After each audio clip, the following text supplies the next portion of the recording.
of military veterans is item 3 and item 4.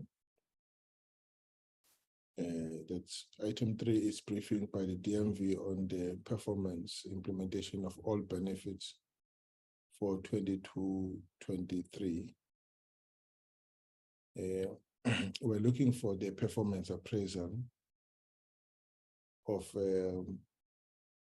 all the benefits. I think there are 7 benefits that the government has made available to the military veterans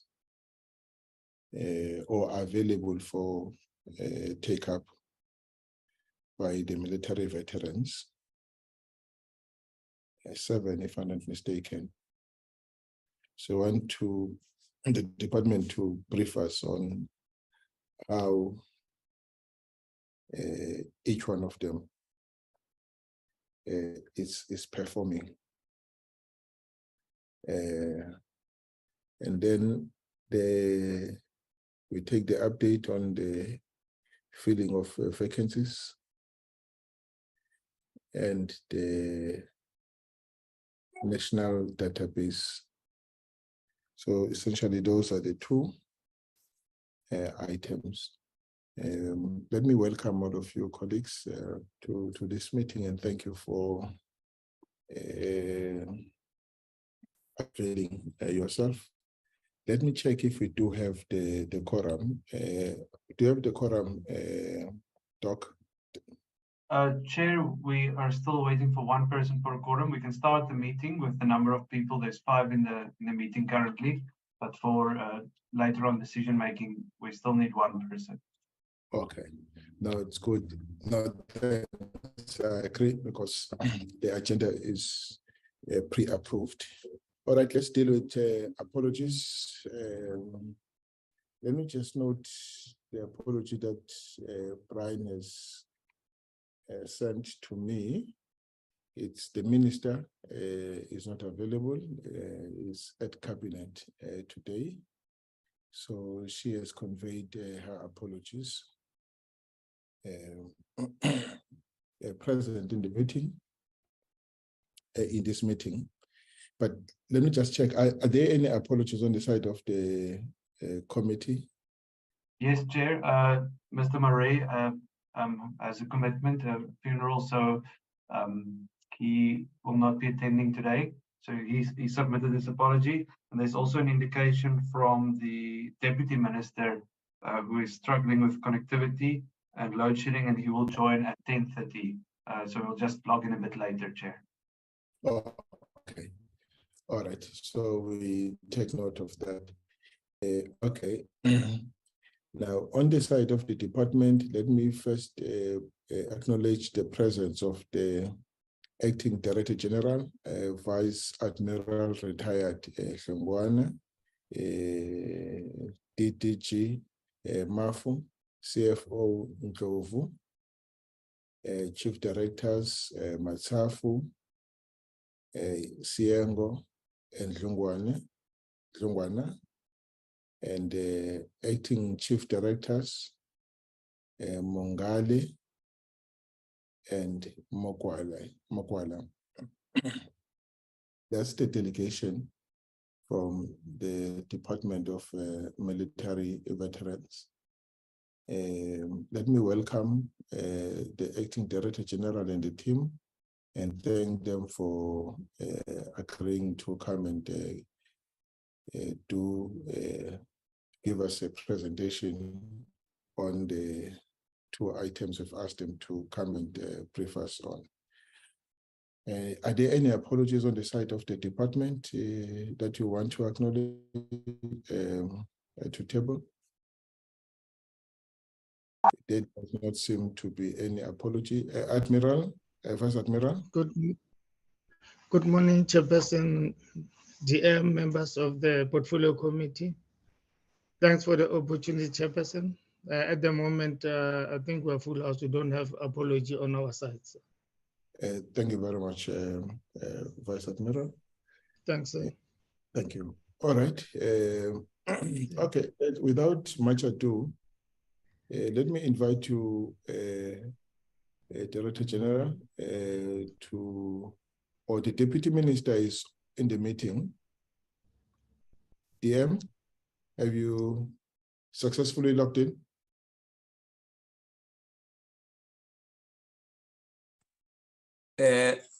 Chairperson and honorable members, good morning. Good morning, Chair, I just we just got our electricity back. I'm now connected. Thank you very much. Thank you very much. You came at the right point, DM. I now offer you the opportunity to introduce the items and then hand over to whoever will be taking us through the items today. Over to DM.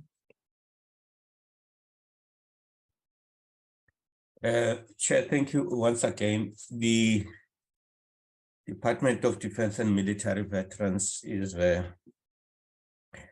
appearing before the oversight today to share information on the performance of the departments over the last financial year, 2022-2023, in relation to the benefits that the department is rolling out, the sharp end of the department's work.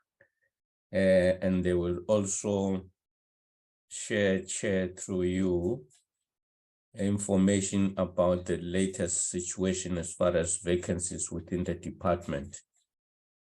And lastly, give a report on the verification of military veterans by the department over the same period. The information on the performance of the department would be information that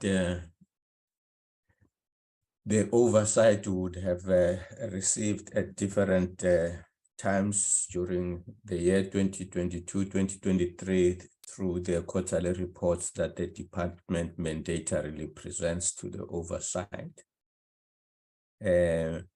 I am not sure, Chair, if the fourth quarter report of the department was shared, was presented to the oversight.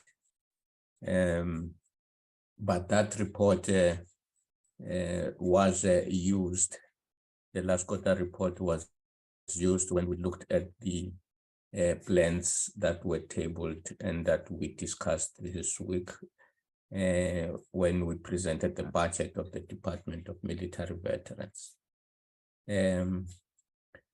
What is important, of course, to note is that the department, as the committee will see,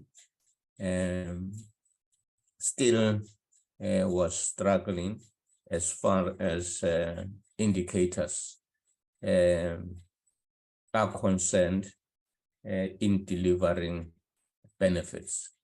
There are areas, of course, where work proceeded well, but in the majority of areas of these benefits, we were still struggling. The DG, the acting DG, has already introduced himself. He's with the team from the department. At this point, I think it is appropriate that I hand over to them, Chair. If there are any comments to be made, I will come in after. Thank you very much. Thank you very much, Tichi. Acting Tichi, over to you. Thanks, Chairperson, and once more, good morning. The presentation will be done by Mr. Siyengo first, the performance and implementation of all benefits. Thank you, sir.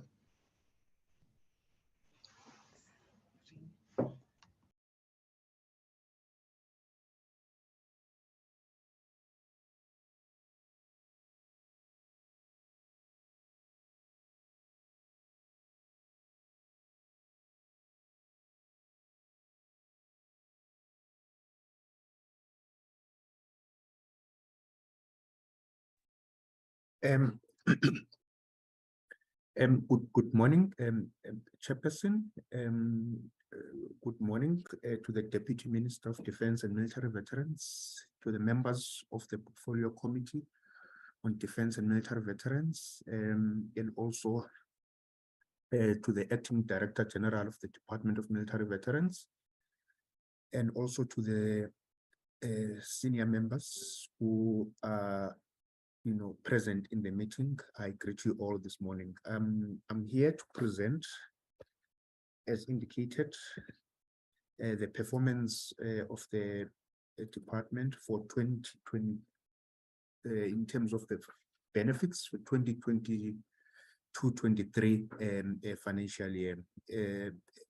As you are aware, Chairperson and members, that the department, those benefits, the department has 3 programs. Those benefits are sitting on 2 of the 3 programs. The other program being the administration or the support program.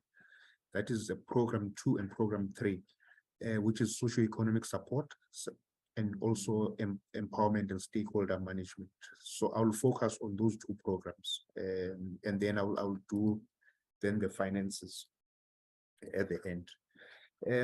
Just as a summary, Chairperson, is that, upfront is to say that the department had 15, how the presentation is structured in terms of the benefits and the indicate, because the benefits are linked to the indicators that we have planned to achieve as a department. So we had planned to achieve 15 for 2022-23, and we have achieved only 5 of those, which amounts to about 83% achievement in terms of the benefits. And when we go specifically to the programs themselves, let's start with socio-economic support, where most benefits of the department are sitting. It's 6 of the benefits. Currently, we are in the department. We are implementing for 2022-23. We were implementing 4 of those 6, excluding the subsidized public transport for military veterans and the pension. But for this current financial year, now we have added the pension benefit. So it's going to be now for this financial year 5 of the 6, whilst we are also working to include the provision of public transport benefits. So it's basically 6 benefits under this, and we are going to be reporting mostly on 4 of the 6, and perhaps maybe just also touch on the progress that we are making in the implementation of the pension benefit, which is being implemented as we speak in this current financial year 23-24. 3 of the 9 targets here were achieved, which amounted to 33%. When you go then to the specific challenges, that we have encountered in not achieving the benefits, I will not talk to Chairperson to PPI 201, because I think there is a presentation that is coming later on that talks to issues of database. I will just skip that one. And then with the issue of housing, we really have had challenges with regards to this particular benefit, rolling out of houses to military veterans. But however, there have been engagements with the Department of Human Settlements to try and unlock some of these challenges, and I think to the extent that even now those engagements continue, and I understand that there's going to be a housing in Daba that is planned, so that with military veterans, so that then, and also together with the Department of Human Settlement, so that then the issues or the challenges that we come across in delivering houses to military veterans are discussed and resolved together with military veterans and the Department of Human Settlements. I know that the Honorable Deputy Minister has been leading some engagements with provincial human settlements departments in trying to identify some of these stumbling blocks trying to unlock some of the issues that have been identified to be challenges. Then when we talk to Siengo, it's who's presenting is you, is Mjovo or Siengo? It's Siengo, Chairperson. Siengo, if we just give us all the information about each one of them. Remember, we asked you to give us your performance assessment of each one of them. If there are challenges, what are those challenges? And when did they come about? And so on. So that before you move off to the next item, unless you are telling me that you're still gonna come back to elaborate on each one of them. What is your approach to this? Okay, it's fine, Chair. I can attempt to do that. Okay, let me then go back and start with PPI 201 A and PPI 201B. Chairperson, there's going to be a presentation that's going to be done with regards to that later on, which talks to this indicator. But basically, I can quickly just, at a very high level, touch base in terms of the challenges here. No, because there's going to be a separate presentation on that one. We've accepted that. Just focus on those that are not going to be part of a separate presentation. Please elaborate on them, starting with housing. Okay, housing, it's been a slow pace in terms of in delivering houses to military veterans. For example, Chairperson and members, it's only Gauteng and Eastern Cape that have been doing well in terms of delivering houses to military veterans. I will show again later on in terms of the statistics in this presentation. But in other provinces, we have really been struggling because I think of the coordination between the Department of Military Veterans and the Provincial Department of Human Settlements. And also here in the issue of houses, some of the challenges that have been identified have been really, availability of serviced sites where, areas have been identified for delivery of houses. And then the other challenge has also been in areas where, for example, in Gauteng and in certain instances in KZN, where houses have been built, because of the, some of the military veterans have not yet been verified in the database. There is invasion or rather people that are not qualifying or that are not military veterans that end up occupying houses that are meant for military veterans. So those are some of the challenges with regards to this. And then in terms of mitigations, as I've indicated, that there are engagements that are happening between their department and the department or provincial human settlement departments to try and unlock some of these challenges. Then if I move then to... So before you move off, yes, what you're saying there are no service sites. And what do you mean in each province where you experience that problem?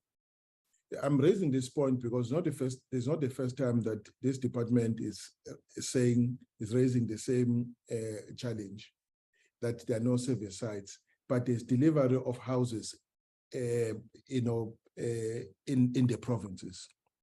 The provinces are national and the provincial government are delivering houses. But when it comes to military veterans, we're given an excuse. In which province where you have actually experienced that problem? And you see, we are giving you the opportunity to give us the challenges, not in broad terms, but in specific terms, so that we can also assist as the portfolio committee where we think we can. So as you have just presented it now, I mean, I just cannot get a sense of where you are experiencing those challenges. And please just come back on it and be thorough, because we're dealing with, there's money available, and the money is surrendered back to Treasury every year. Since we came in as the portfolio committee in 2019, I'm not going to talk about what happened before my time. Not less than 200 million rand will be surrendered back to Treasury when the need is there, is there for everyone to see. What is the problem? I want us to leave this meeting knowing exactly what the problem is and what is being done about it, so that we can go out and explain it wherever we go, that the department is unable to deliver on this item because of this challenge and in this area of this challenge. And please, let's work together to resolve it so that there is delivery of houses. That's what we're looking forward to. I'm not going to let you leave this item because we're dealing with just few items where there's money allocated. Few benefits where there's money allocated against them. But there's poor performance. Just explain to us what makes, where you have made the attempts and you have found it, you met a snag and you could not then go ahead with the delivery. That's what we want to hear.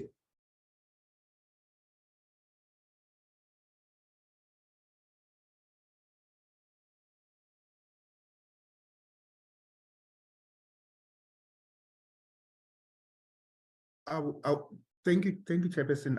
I will then come back to this item, Chairperson, in terms of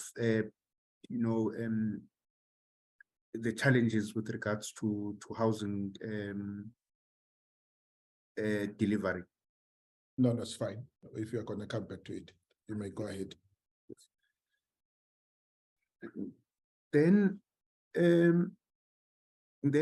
PPI 203. This is it's a compensation benefit, which is a benefit that is given to military veterans that had suffered injuries in time of service. So here we really do not have much challenges. Instead, we had targeted here 100, and we had paid 127 for the 127 military veterans for the 22-23 financial year. Assessments are normally done through, military veterans must go for assessments firstly, and then once then there's a determination in terms of how much then the military veteran must be paid, then they are paid. So in the previous financial year, we've managed to pay 127. Then for PPI 204, if I can move to the 1-year pension, Chairperson. What is compensation benefit? What exactly are you paying out for?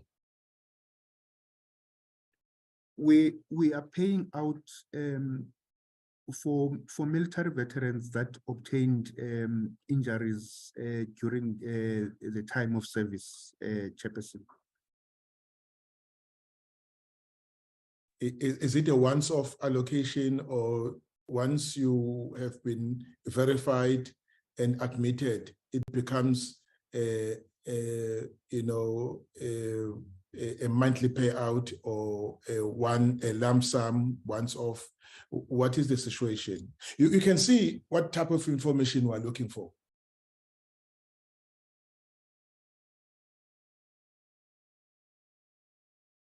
Yes, Chair. I've asked you the question. Is it, if it's compensation, is it once off, a lump sum? If it's a lump sum, how do you determine the quantum? If it is monthly, and what is the process by which you pay them, and so on and so forth? Are you in partnership with any agency when it comes to paying these compensation benefits? That's the information we're looking for. It's the first time that we're drilling down into this level of detail. We are happy you have performed very well. You've exceeded your target, and by 24, your annual target was 100, and you've achieved 127.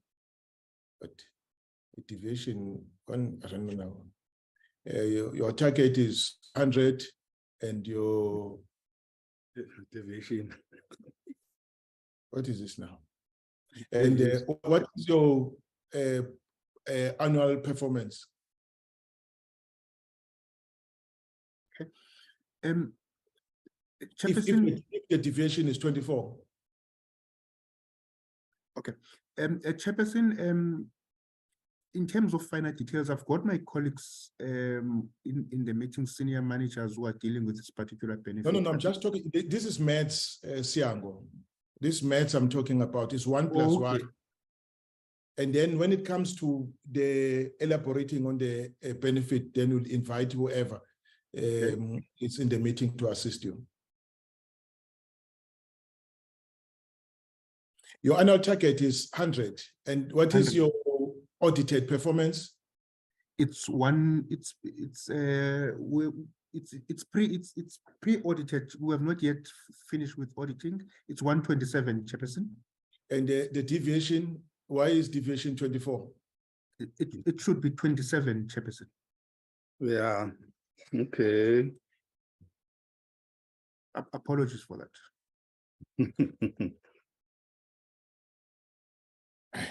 Okay. Just if there's a chief director responsible for this benefit, invite him to come and talk to us about it, because I guess you are in the same, you are in the same boardroom. You are all in the same boardroom. Can I request Ms. Mungale to come through and assist Chairperson?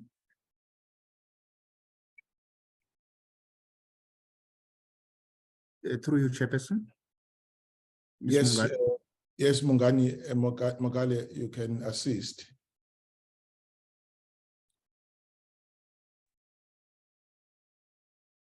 Good morning, Chairperson and members of the Portfolio Committee. If you can set your video on.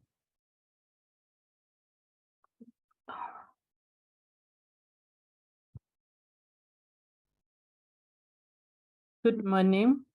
The compensation benefit that is being presented is a benefit that the Department of Military Veterans is providing payment for military veterans who sustained injuries or have suffered trauma, psychological trauma, or have experienced diseases that happened while they were participating in military activities. This benefit we are providing to military veterans who apply, and we are also partnering with SAMS, which is the South African Military Health services. They've given us doctors who are conducting these medical assessments to determine whether the military veteran truly have suffered these injuries, trauma, or diseases. And once the doctors that we've partnered with have determined the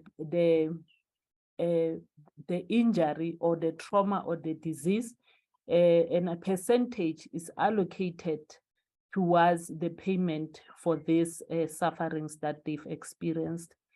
We are utilizing the military veterans regulations, which direct us that we are to pay this compensation benefit in line with military pension that is provided by the Government Pension Administration Agency.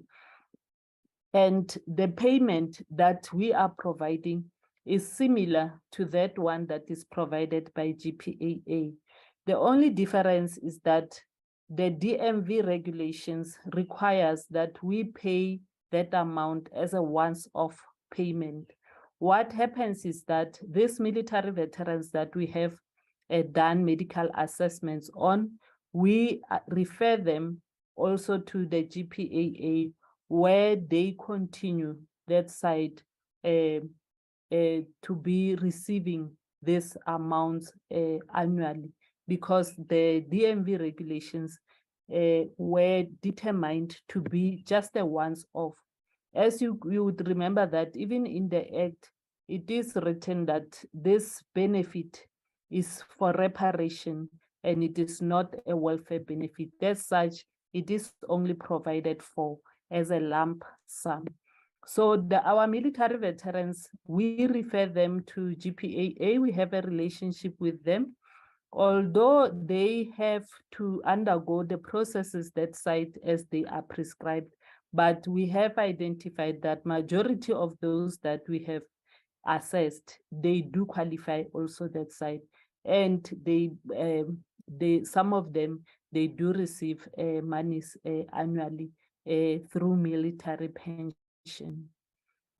So far, we have assessed around 630 military veterans since we started in 2015, and we've paid almost a total of 23 million to the military veterans who have suffered these injuries and trauma or diseases. I hope I've covered some of the questions that Chairperson has raised. Thank you. You are saying the benefit was introduced in 2015, yes. And they have since verified over 600 yes. To the tune of 23 million. Yes. And it's a once-off, it's a lump sum payment once off. Yes. And what is the maximum? What is the minimum? So far, because these amounts are issued by the Minister of Finance annually, it's, the lowest that we have paid is around 19,870, and the highest that can be paid is 104,000 rands as a lump sum. It depends on the percentage of injury that the person has. Therefore, you mean that when you present on the budget, you indicate how much was spent on these 127 people. Is that correct? Yes. So your budget will reflect that? Yes. All right. Now we are clear, but the colleagues will come back and ask more questions on it. I thought I should just let you elaborate so that we get a sense of what exactly we are talking about. You can then move to the next item, Mr. Siango. Thank you very much, Ms. Mongal. Thank you, Chair.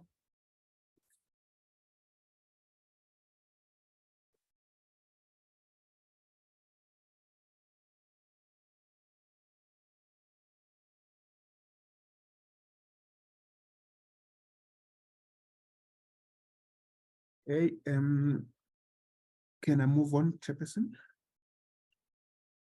Yes. Okay. To that benefit. And then the next benefit, Chairperson, is the pension benefit. In the previous financial year, we had planned to disperse the benefit, or the plan was to actually start dispersing the benefit in the previous financial year. However, we were not able to do that because one of the requirements that was put to us for us to be able to lawfully disperse this benefit was that we needed to finalize the regulations and you know, so we then got delayed in that. So hence you see here, Chairperson and members, that we were not able then to disperse the pension benefit to any of the military veterans. As we speak now, Chairperson, we have put systems in place. We are implementing the benefit now. We have put systems in place. We have partnered with Government Pensions Administration Agency. They've been receiving application forms from military veterans in the 9 provinces. The indication last week was that over 2,000 application forms have been received already, and they are being processed by GPAR. So that's where we are with the pension benefit, and that's where we were at in the previous financial year, Chairperson.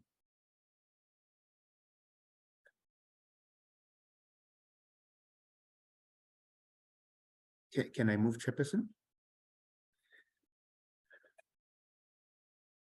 Then with the subsidized public transport for military veterans.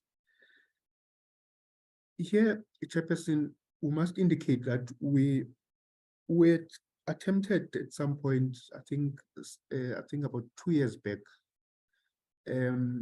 to do a pilot. We were working with the Department of Transport we've got an MOU between ourselves and the Department of Transport. So they were assisting us, providing us with technical expertise in terms of what needs to be done in this particular benefit.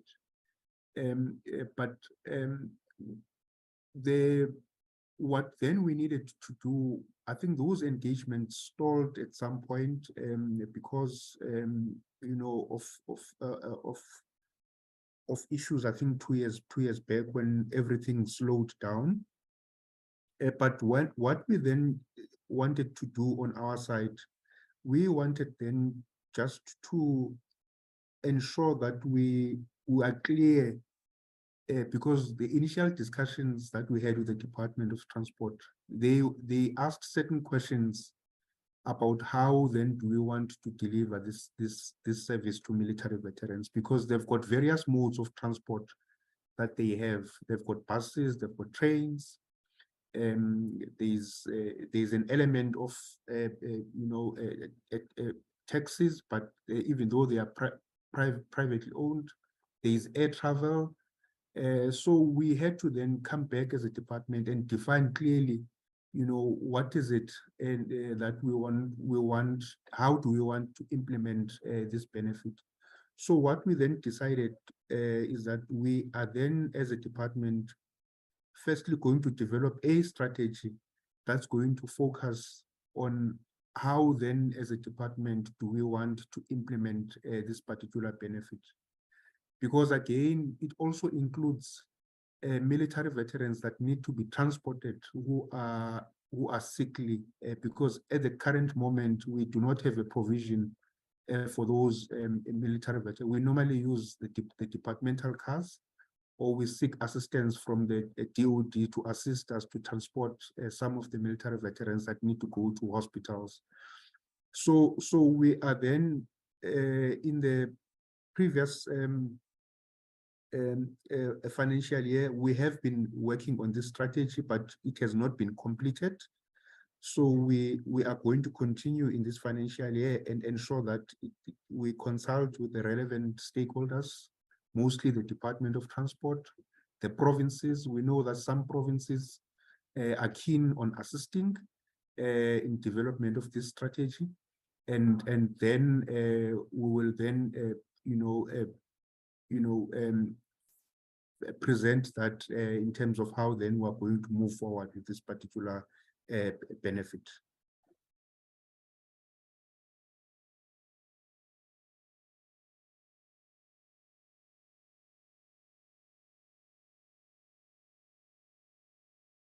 Am I still audible, Chairperson? Can I move? Yes, Siango, you are doing a presentation. Would indicate if we still need more information. You may go ahead. Thank Flow, you. just flow. We'll stop Okay, you. thank you. We think we need more. We need you to elaborate.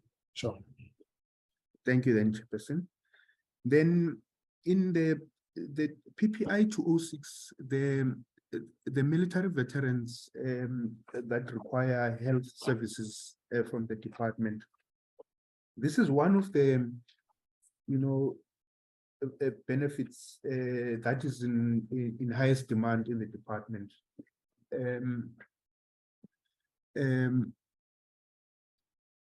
To the extent that we again here in this benefit, we partner with the military hospitals and also with SAMS to assist military veterans.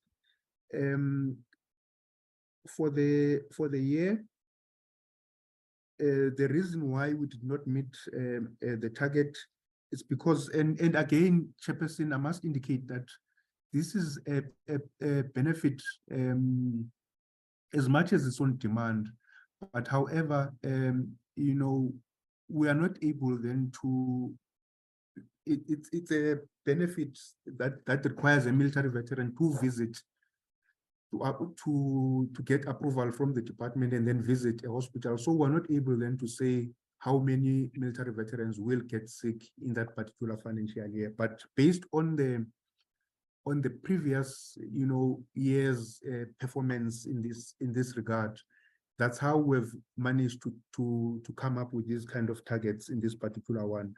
So for this one, we know that we've discouraged the members of SANDF who are currently serving from actually resigning from their medical cover, because we are saying that they must carry those medical aid covers going forward, because what used to happen is that, which is something that we infused in the policy, the members used to then resign and cash in on their medical aid cover and come to DMV for this particular service. So we've picked that up, and we've then discouraged that, and we've also infused that into the policy. So we want to. So I think for this one, again, one of the things that we want to do, Chairperson, in this one is to, as indicated in the presidential testing, there was a call by the military veterans and also endorsed in the presidential testing that this benefit must include dependents or beneficiaries of military veterans. So as a department, we need to look into that to say how then do we include that into the regular into our policy, such that then the beneficiaries or dependents of military veterans are also included in this particular benefit. And also, one of the things that we are looking at doing is to look at how, because military veterans are all over the country, to look at how then can military veterans be serviced in areas where they are close to so that they don't have to travel distances to travel to military hospitals when they need these services, these healthcare services. So these are just some of the issues that we intend doing, Chairperson and members. Sorry, before you move off, how do we understand these figures that you are posting? The annual target is 19,700. And there is a 600 there that is split amongst those groups as a target. And the deviation on the other side, it's 19,475. And there's minus 225. I just want to read the deviation from the target to understand what was achieved. Okay. Please, if you can just, because you are on record and this thing is recorded, just talk numbers as well. No problem, Chairperson. The 19,700, Chairperson, is the number of military veterans that are approved, or that is a target for the 2022-23 financial year of the military veterans that we would want to approve. That this number is cumulative, Chairperson, from the time that we started implementing this benefit. That we want military veterans to be approved for this service.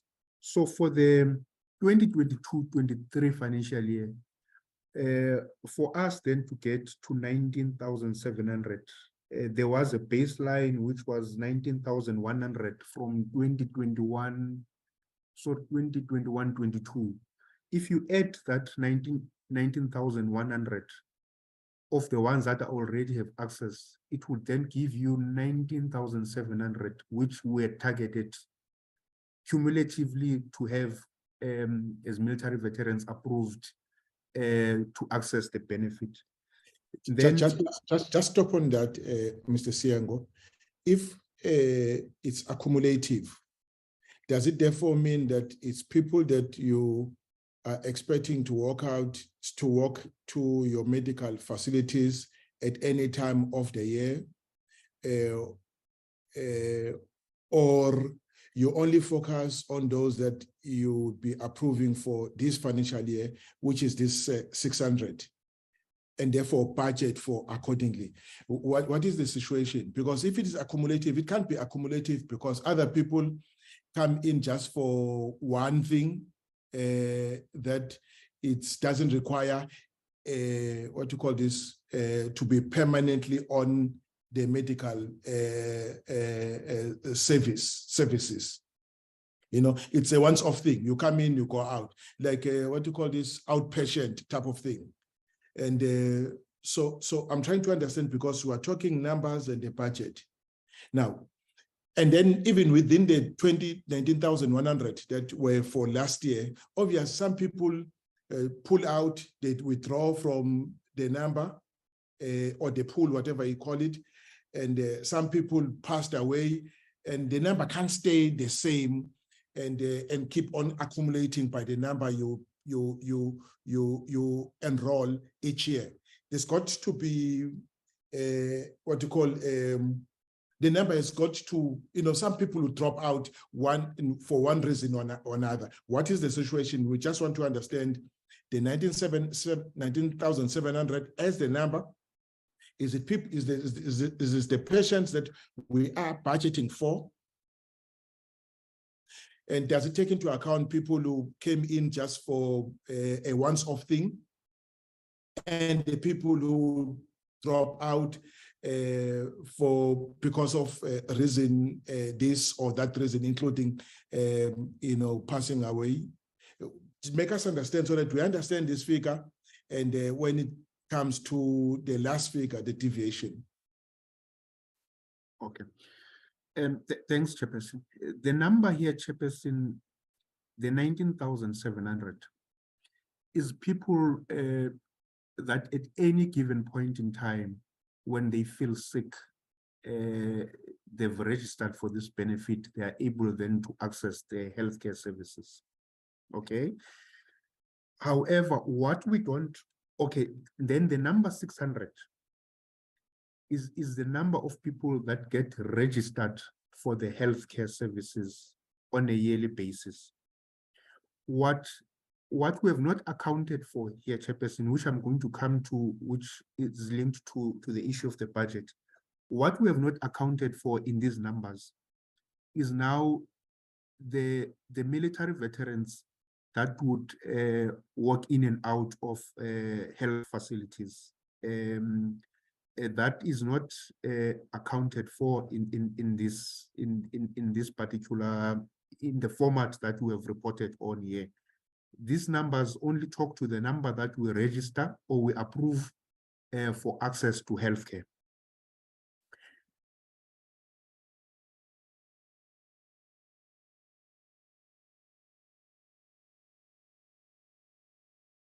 We will probably then, Chairperson, have to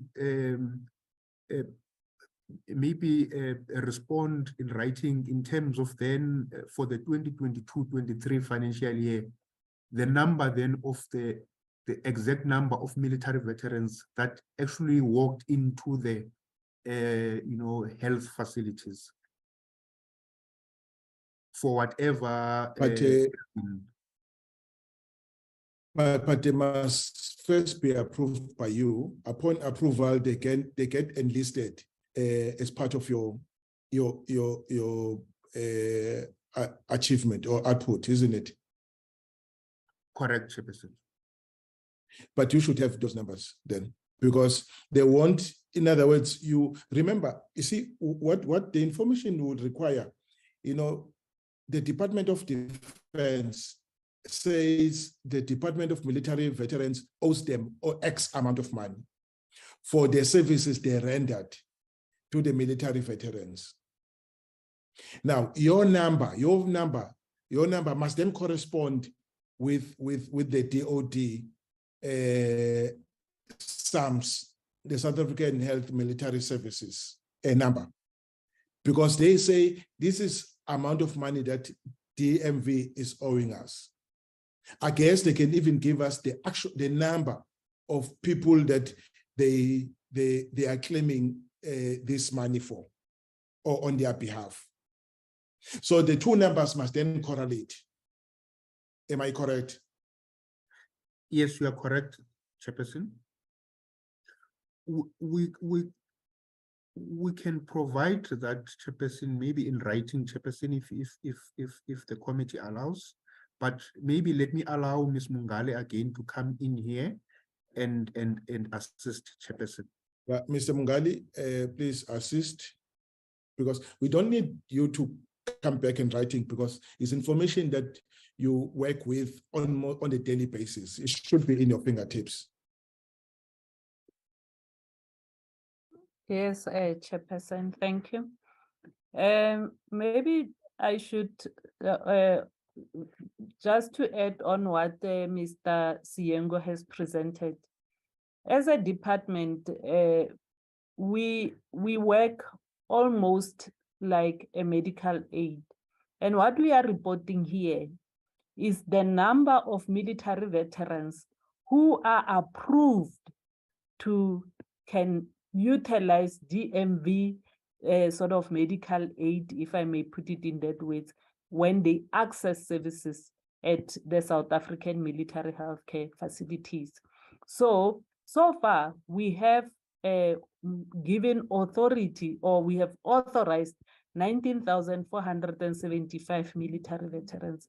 This number, you are correct, Chairperson, it is not static, because annually we experience military veterans who passes on, and they do not, and what we would do in the next financial year, we will take them out of this number and report accordingly. And then the 19,700 target is, as Mr. Siyengo explained, it is accumulative, and it talks to the budget that we are currently having of about 90 97 million. Annually, from this 19,700 military veterans, we have monitored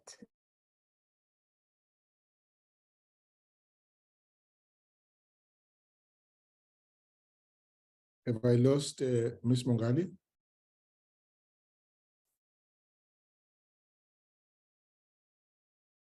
It looks like that, Chairperson. Oh, she's It back. looks like we've lost her. Oh, yeah, my internet connection is unstable.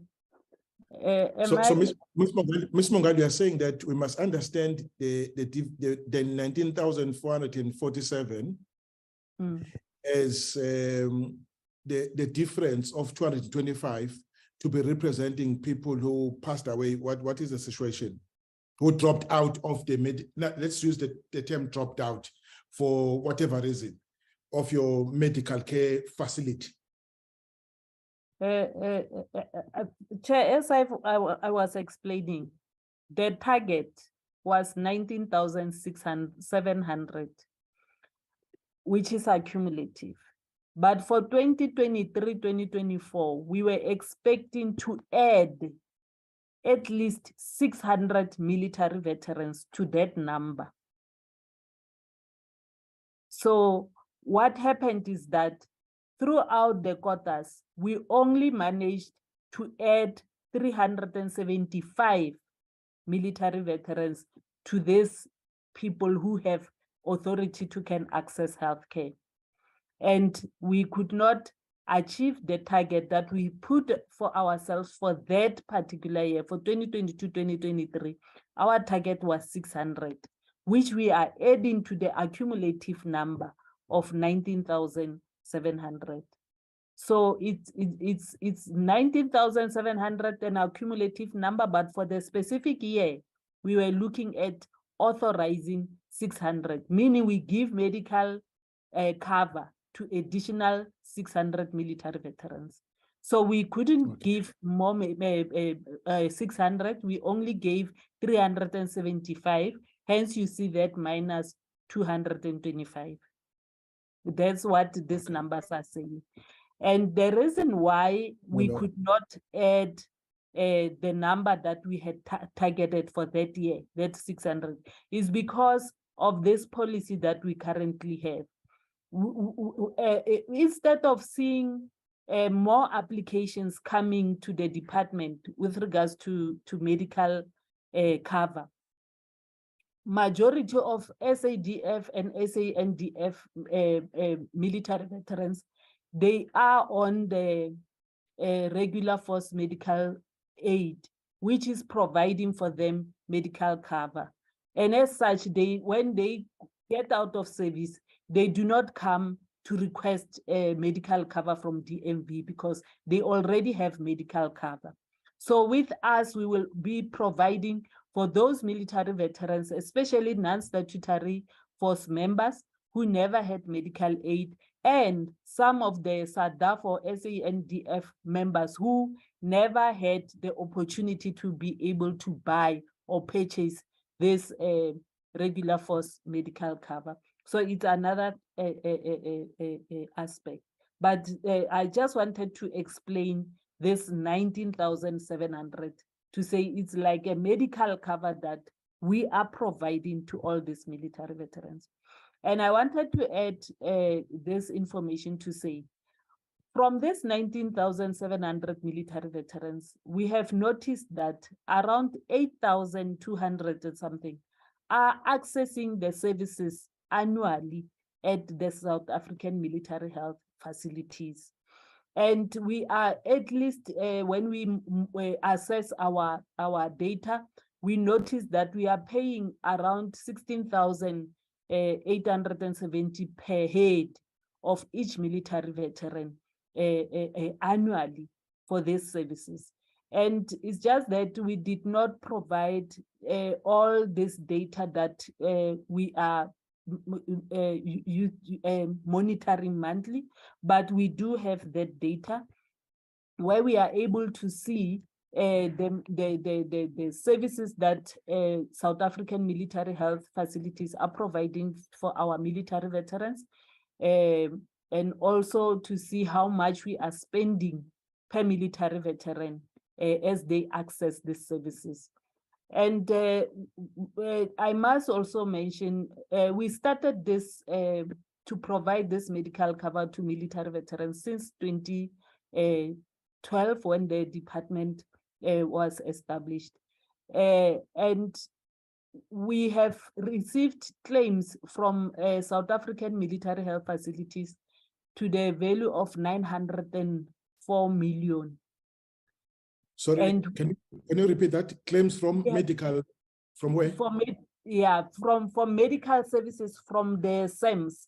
We've received claims from around 914 million, apologies, 914 million. They've raised the claims since 2012. And so far, as a department, we have paid them 744 million. And yes, we do 774 million. There is the difference of 100 and something million, which we acknowledge as debt that we are owing to the Department of Defense.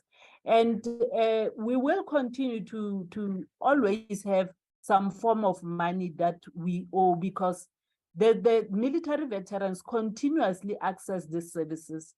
And these services, as they access them, they raise claims and we also pay. So you can, if you make a comparison from the 914 million, we've paid 744.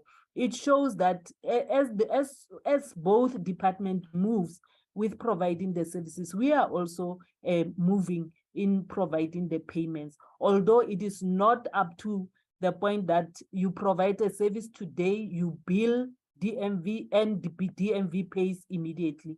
The claims that DOD is billing the Department of Military Veterans, they are, as we speak, they are still billing us for services that they've provided in 2018, 2019. It's only now that those claims are coming. So you can see that both departments, yes, we are having challenges, but there is payment that is happening. And we do acknowledge that, yes, there is some of the monies that we are still owing them. I hope I have explained the matter. You've done it very well, Ms. Mongani.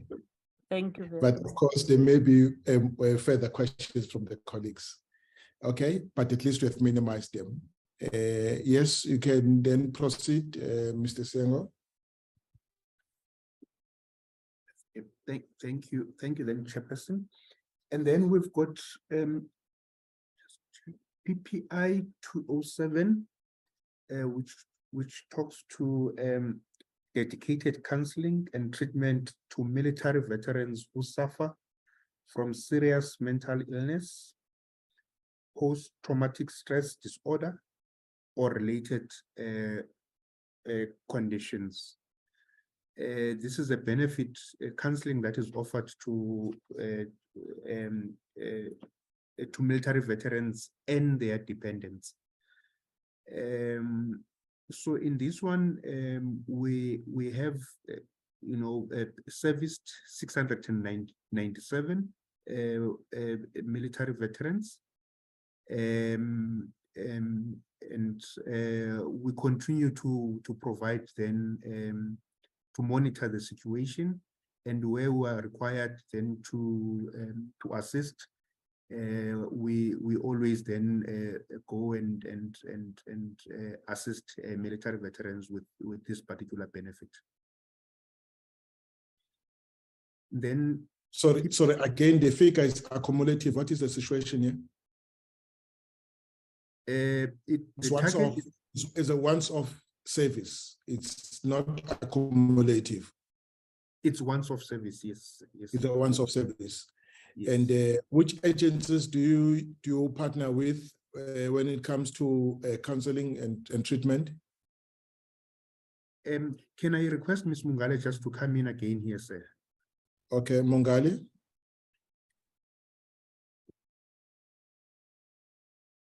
Thank you, Chair. This benefit, as indicated, it is once off, where we monitor military veterans who are accessing counseling treatment services annually. We have partnered with SAMS again for this service. This is a service that military veteran would seek for psychologist, your psychiatrist,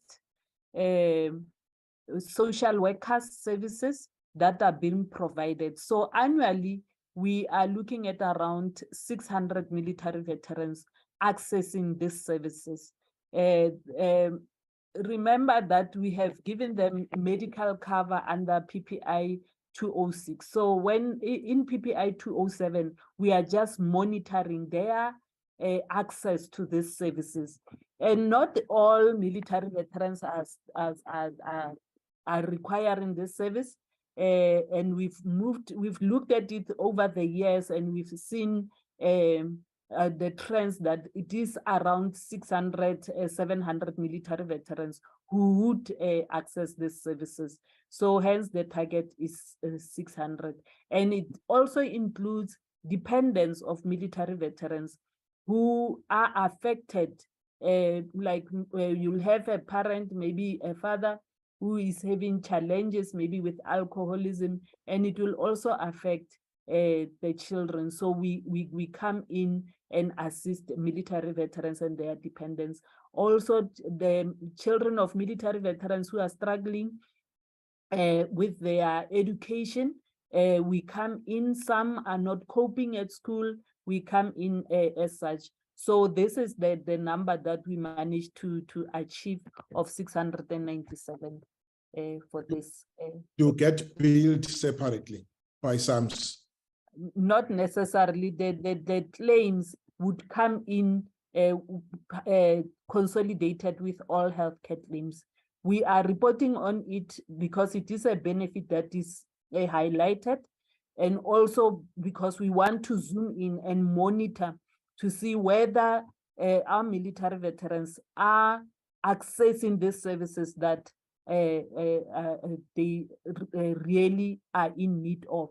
And also, we have military veterans whom we are, as you have seen, we are compensating military veterans for their trauma or post-traumatic stress disorders, etc. So through this benefit, we are able to also monitor and see whether these military veterans whom we are compensating are also accessing these services. So this is a benefit that assists us to monitor that.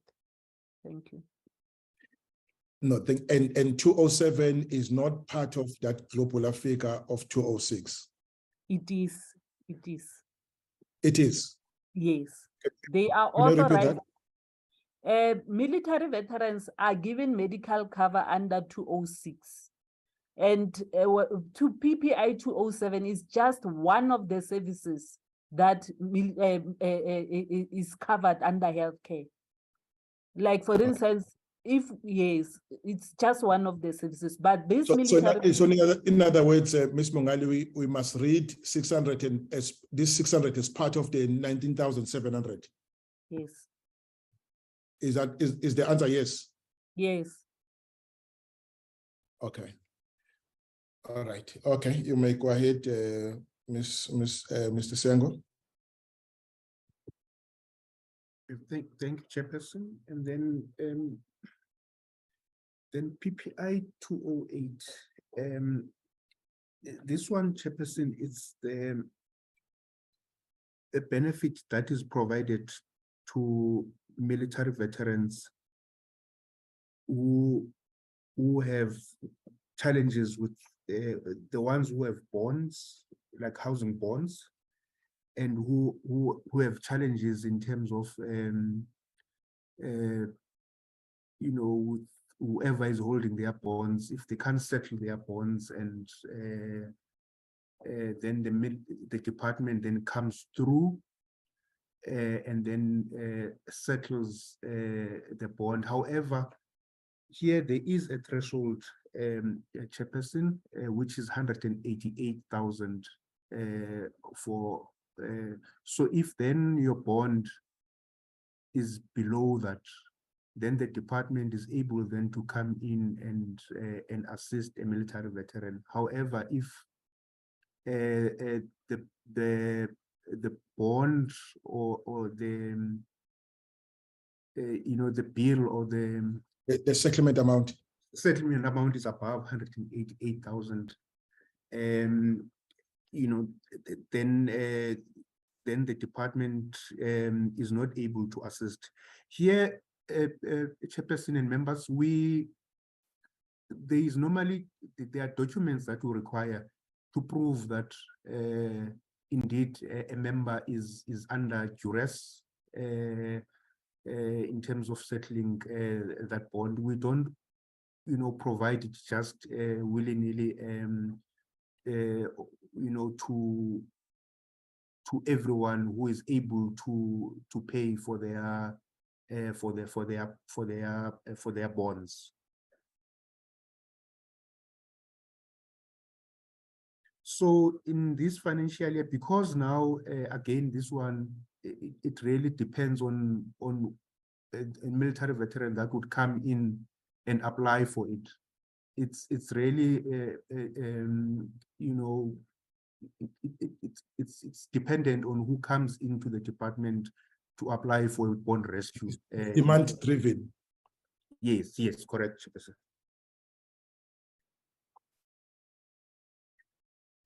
I think I've spoken, Chairperson, to PPI 205 earlier on the subsidized transport, so I will skip this one.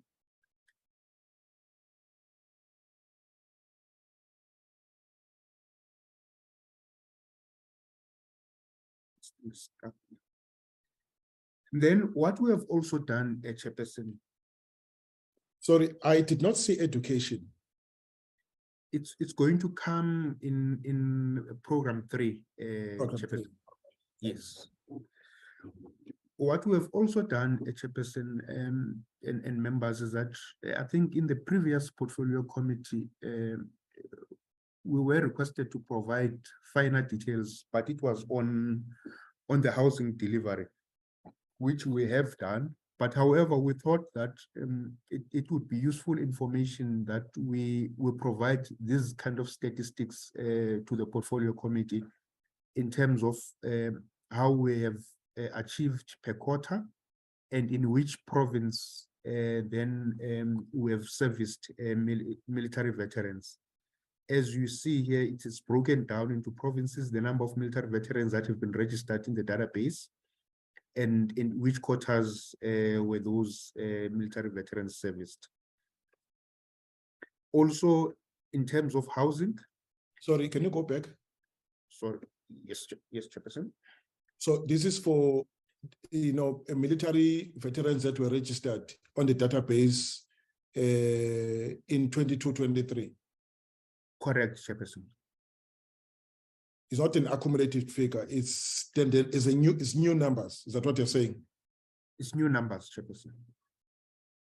Okay, thanks. Then, in terms of housing delivery, these are the numbers per province. And what we have also done, Chairperson, I think we have shared kind of a detailed spreadsheet in terms of exact areas in each of these provinces where the houses have been delivered. So these are the numbers in terms of housing delivery. So wait, don't move quickly. Okay. Which is this 90? In other words, the houses delivered in the last financial year is 90. Is that your submission? Yes, Chairperson.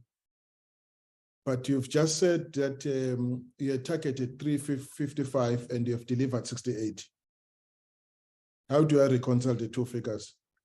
Chairperson, these are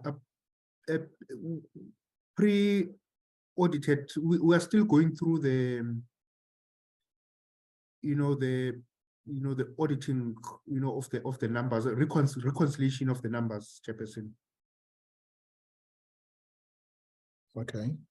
So I'm sure when we present then the annual report, and also when we present quarter 4, then we should have reconciled these numbers, Chairperson.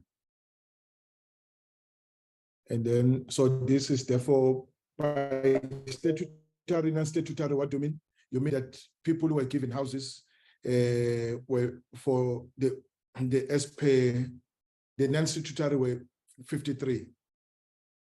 Yes, Chairperson. That is in the last financial year, 22-23. 23 years, correct, Chairperson. All right. May go ahead. And then this now is the, I think Ms. Mungale has highlighted this. So what we have done here, we have broken the numbers down in terms of, because in provinces, gender, and also associations. As highlighted, 127 military veterans were serviced here, were paid out a total amount of 6.7 million rands for 2022-23. And they're all from the three provinces, Eastern Cape, GP, Gauteng, and Northern Province. What accounts for 0 in respect of the other provinces? Can I maybe request Ms. Mungale just to come through again, sir, and just explain that?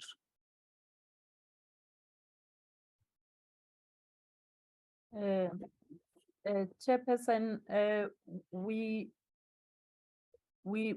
I think we were affected mostly by COVID, and we were focusing still on Gauteng, and we also had challenges going to other provinces because we did not have a travel agency.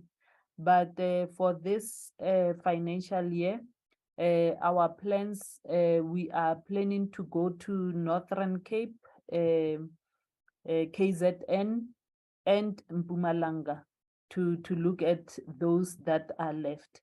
We have also identified that from those who have applied, majority of the applications are from Gauteng.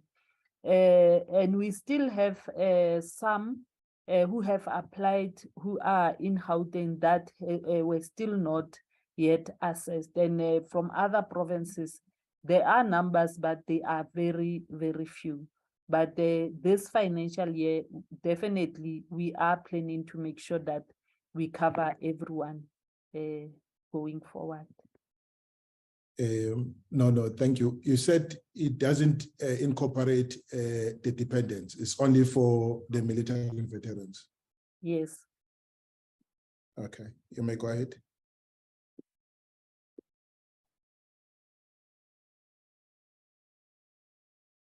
And then when we then do the breakdown in terms of the numbers that have been authorized to get healthcare services, this is a breakdown in terms of associations, provinces, and gender. Chairperson, I reported earlier on that for healthcare authorization for 2022-23, 375 were registered or were authorized. So this is a breakdown in terms of provinces and okay. Then also this is a breakdown in terms of dedicated counseling, similar to the previous slides. Recording in progress. Okay. Then, Chairperson, can I then move over then to the other program, program 3?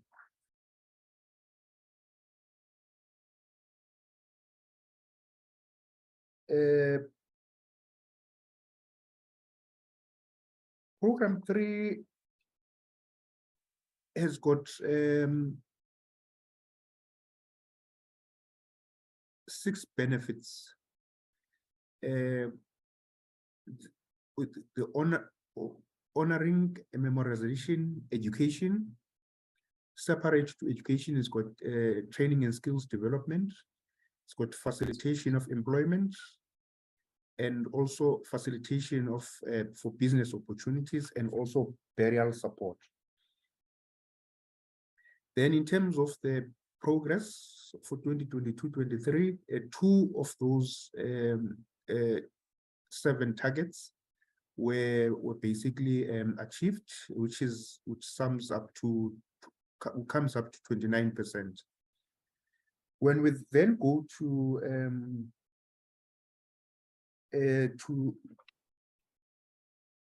each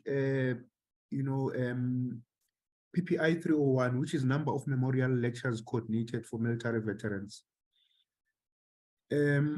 Here we had targeted 4 memorial lectures, and indeed we had facilitated or would work with our partners to deliver these 4 memorial sites. Memorial lectures.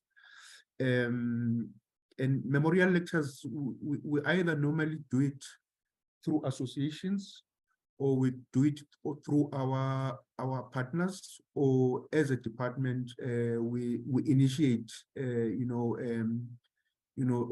memorial lecture internally through the themes that have been identified in the department. Then, when I move then to PPI 302, it's percentage of approved burial claims paid within 30 days. Here, in terms of the pre-audited annual performance, the plan was we always want to ensure that we pay families so that they can bury their loved ones on time. However, when we look at then what the achievement has been, the claims that have been submitted to the department, we've only managed to pay 73% of those claims when we look at it at an average over the whole year. What had happened here, Chairperson, is that there was the process of a family. When a military veteran passes on, they come to the department, they submit a request for the department to pay an amount to pay for the benefit. And then there are specific documents that are required from the military veteran, for that veteran, for the money to be paid over by the department to the family. When then all the documents are in order, it's only then that the department is able then to pay. In some instances, what we also see is that some families would bury their loved ones, and they would then come back to the department and claim post the burial of the individual. And so we've always had challenges in terms of then the right documents being submitted. And also, I think what also affected us in the previous financial year, in the middle of the financial year, I think the burial support threshold was increased, I think, from 25,000 to 40,000, which really affected then the overall budget that was in that line item, which then required the department to do adjustments to ensure that there is budget available for burial support towards the end of the financial year. Because I think most of the challenges that we really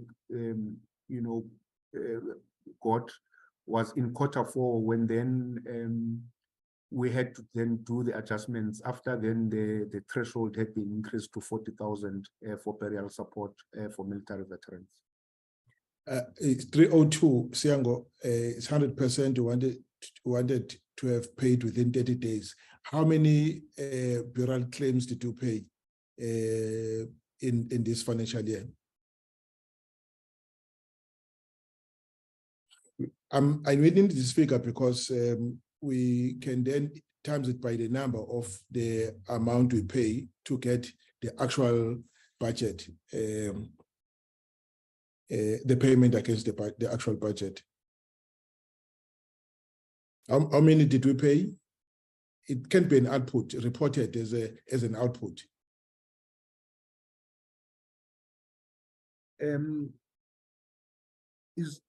Can I request Dr. Kumalo just to assist in this in the specific Dr. details? Kumalo?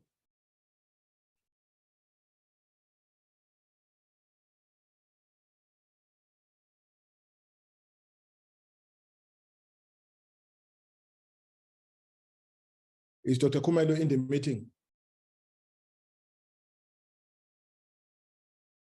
Is Dr. Kumalo a direct? Correct, Chairperson.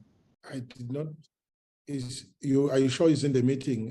The only attendance register reports chief directors and acting chief directors.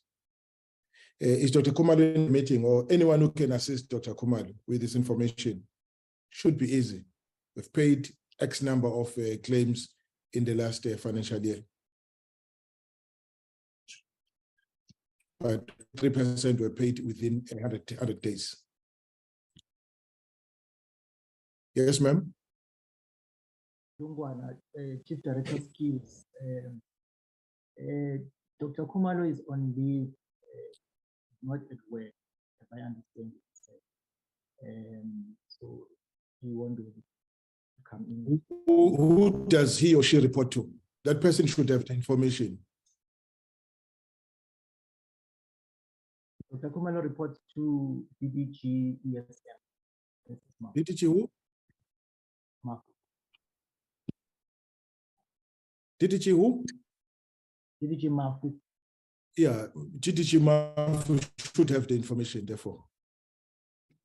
I mean, it's just basic information that any supervisor would need or would ask for. DDG Mafu? Good morning, Chairperson. Good morning, DM and members. Good morning, colleagues. Chairperson, unfortunately, I have not had a handover report from Dr. Kumalo. Remember, we just came back on the 8th of March. She's been away 4 times since my arrival. So I would have expected people who are in planning and who've been around that they assist. I am unable, and I am apologizing for that. I'm unable to provide the necessary information. Thanks. But when you were not around, he or she you said is a she, was reporting to someone. Who was she reporting to? And that person should be in the meeting to give us the information. Mr. Siengo might be able to assist with that. Mr. Sengo, we don't have the information. If you don't, we can then move and give the information to us later. May I kindly request Chairperson and members to provide the information later? But do you agree that it's critical? You can't just be giving us 100%. We don't know 100% of what. Yes, Chairperson, I see that. Yeah, okay. No, it's fine. Please, Brian, note that this information would that would remain outstanding. You may go ahead. Then with PPI 303, it's then the skills development programs for military veterans and their dependent. Here, there was a target of 3,000. Okay, a skills development program. It's a program that is any short courses or short programs that are less than 12 months, Chairperson. So for this particular year or previous financial year, there was a 3,500 targeted. And then the number that is being reported is 344. Here, Chairperson, at some point in the department, we had experienced, challenges with the travel agency, because what normally happens is that military veterans would seek an intervention, and then the department, as part of the benefit, if then that intervention is not within the where the military veteran resides, would then support the military veteran to get to the place where they are supposed to be trained or provided with that particular program. So the issue of the travel agency really affected, or the challenges we had with the travel agency affected, this particular benefit. But as I understand now, Chairperson, is that the department is working to get in place a new travel agency. So we should be able then here to at least improve on this particular benefit. Then with the bursaries for military veterans also and their dependents, here we're targeted 3,500 military veterans. We have the pre-audited figure is now is that the achievement is 4,114 military veterans and their dependents that have been supported here. Here, what is happening here, Chairperson, is that Noni, please switch off your phone. You may go ahead. With the intervention of the PTT,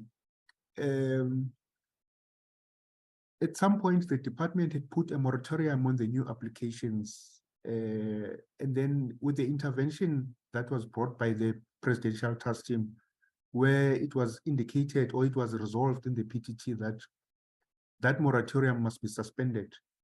So the department then has received a high number of applications, that is both in terms of new applications and also continuing students and learners.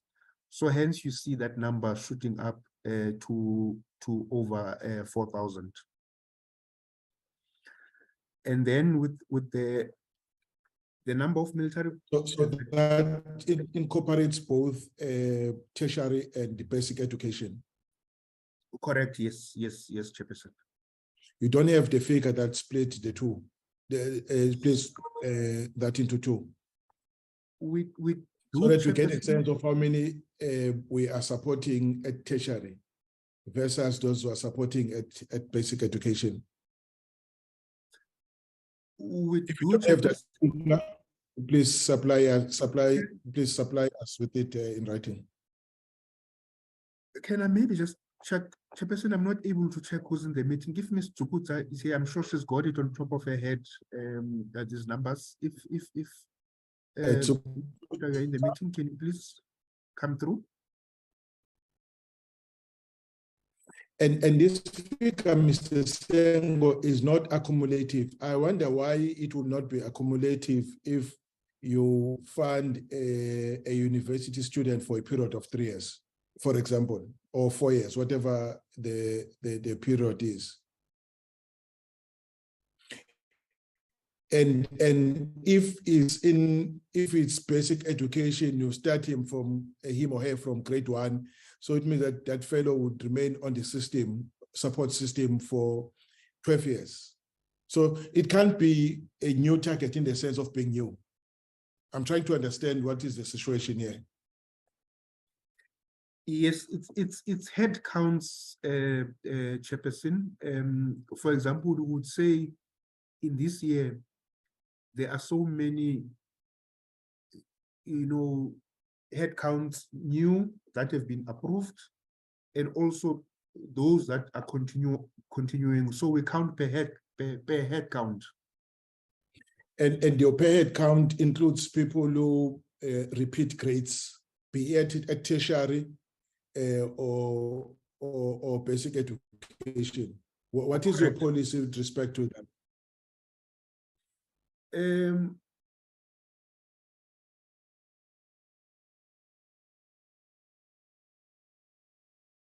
My understanding, Chairperson, I think a person is allowed to repeat only once from the policy that was approved in 2018.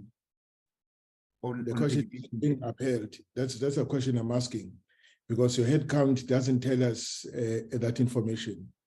You said, Mr. Tsugutu, we would have the information. Mr. Tsugutu?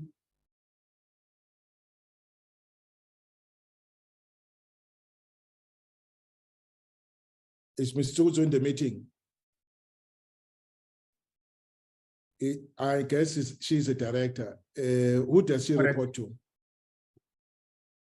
There must be a chief director within our midst who he or she reports to. Ms. Tsugutu reports to me, so I can try and assist. Yeah, please assist, and then come closer to the mic so we can hear you clearly. In the meantime, you'll be moving to the next day. He will come back, Mr. Siango. He's looking for information. You may continue in the meantime. Okay, and then there's one of the benefits that the department is providing is to assist military veterans with a business. We register their companies, and if there's an opportunity in terms of our partners that is being provided to the department, we then link the military veterans with those particular opportunities. So in the previous financial year, 105 referrals were made, for companies of military veterans. Normally, military veterans would come to the department and request for a referral letter or a proof that a company owned by a military veteran belongs to military veterans. Then we'll then produce a referral letter and then link them to those business opportunities. Then if I move to the last two, Chairperson, again, one of the things that we also do is when an opportunity arises, Chairperson, again, between the department and the partners, and mostly it's either whether it's private sector or it's other state organs. When there's employment opportunities that are available, we sometimes negotiate on behalf of military veterans for a quota or for job opportunities or job placements for military veterans. However, here in this particular benefit, because of the problems of the structure of the department, organizational structure, there is no particular one body that is taking care of this particular benefit. Hence, it's a bit challenging in terms of, because it requires a lot of advocacy and consultation with either private sector or state organs. So here we have not been able to, for the previous financial year, achieve or place military veterans into job opportunities. And again, here, Chairperson, it may be that there are military veterans who, on their own or through provincial interventions, have been placed into interventions. However, they may not have necessarily come back to the department to report that they've been placed in those job opportunities or job placements, you know.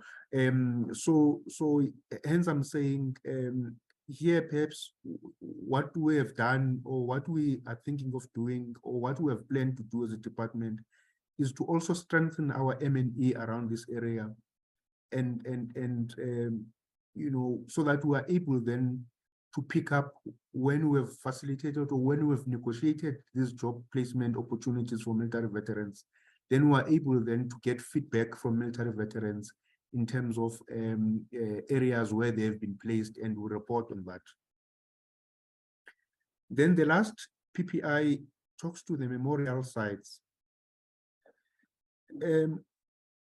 This one, we are working with the Department of Sports, Arts and Culture. The budget for this particular indicator sits with the Department of Sports, Arts and Culture.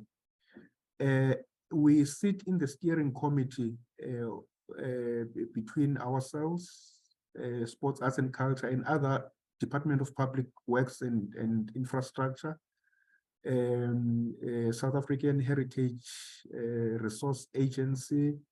There are a number of institutions that sit in that steering committee, where then, as part of the liberation struggle route, we contribute to this. It was important for us, Chairperson, to have this site because we to have this indicator, because we also want, as a department, you know, to honor military veterans through memorial sites. However, here there is a huge dependency on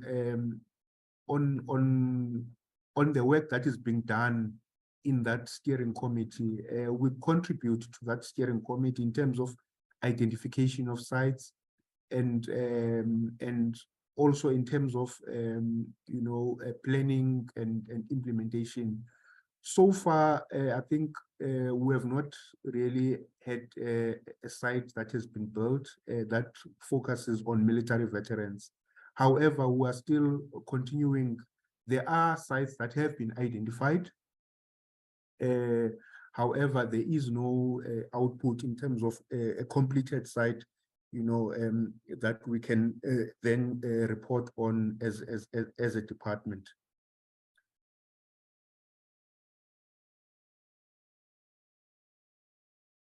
And then, Chairperson, okay, I think these were the stats, I think, that were requested earlier on in terms of the burial claims.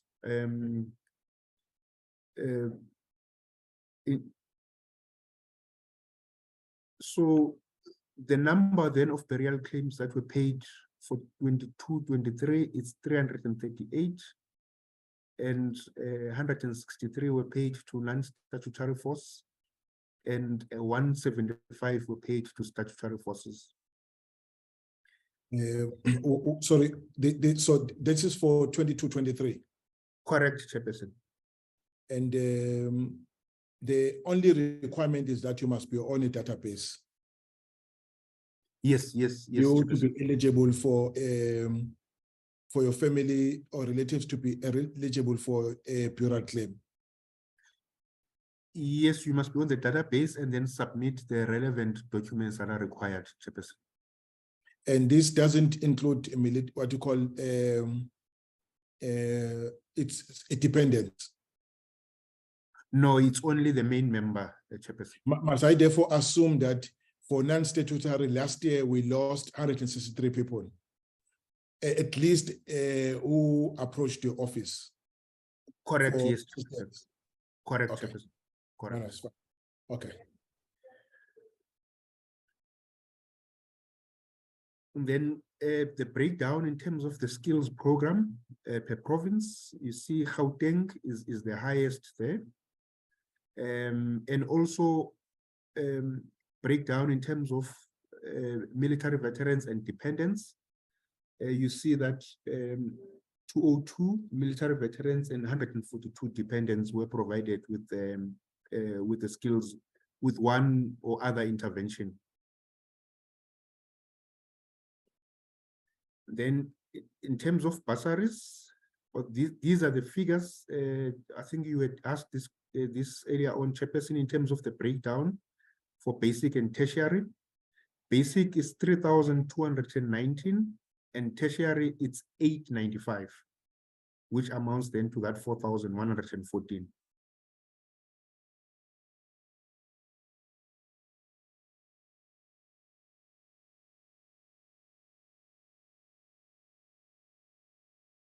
So what is this? This is just an analysis, Chairperson, in terms of the burial. Can't be burial when it has education. So no, sorry, Chairperson. It's an analysis in terms of the, because one of the things that we do, we have okay, the first two, other than the province, if you leave the part of the province, there's applied and approved. It then talks to the number of students or beneficiaries of this benefit that have applied and those that have been approved. That is in basic education. These are learners. And that also that is for 22-23, yeah? Correct, yes, Chairperson. Okay. And also what we have analyzed here, Chairperson, is that one of the challenges we've had in the department for the longest time was a backlog in terms of invoices that were not being paid in the department. We have seen really a great improvement, Chairperson, I must indicate, in terms of the invoices now that are being paid for military, for the learners in the schools. And challenges with regards to this, Chairperson, was that some of the schools that were were enrolled or learners were enrolled in were not meeting the requirements of National Treasury in terms of the department having to pay those schools. For example, they would not have a tax certificate or they would not be registered. So hence then it was difficult for the department to pay some of the invoices. Again, we have since put systems in place, and we now have a tracking system in terms of invoices that have been submitted to the department, and we follow up on those schools, and also we follow up on those invoices that have not been paid to ensure that the schools are compliant. And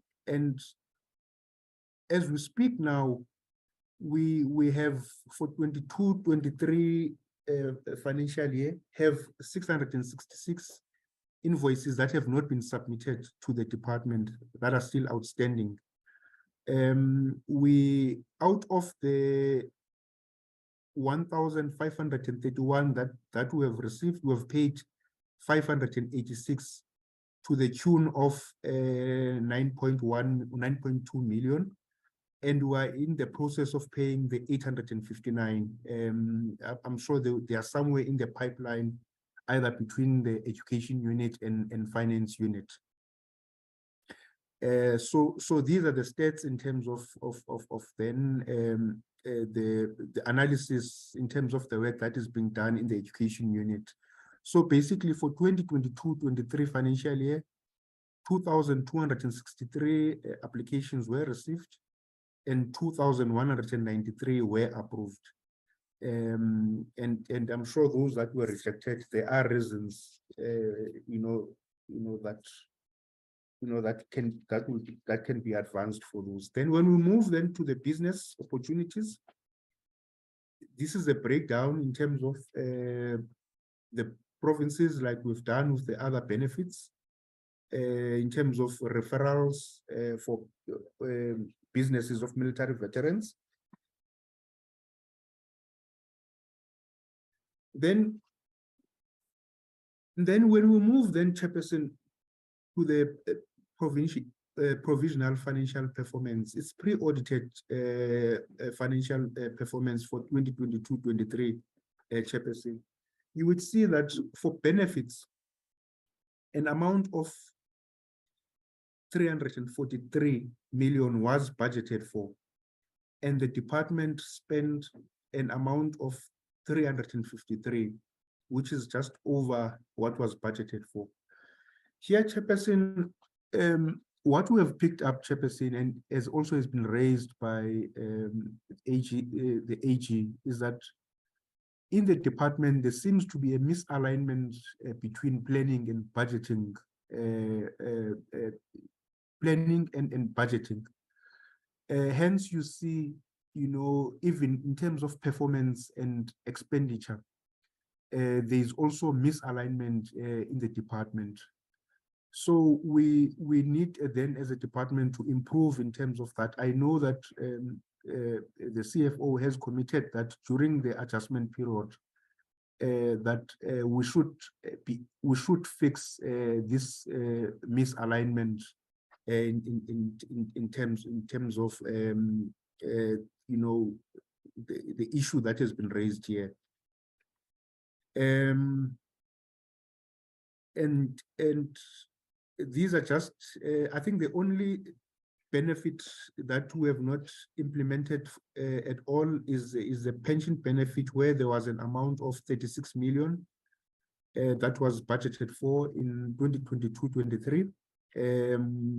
Because of the reasons I had advanced earlier on, that benefit was not implemented in the previous financial year. However, in all these other benefits, there's been some,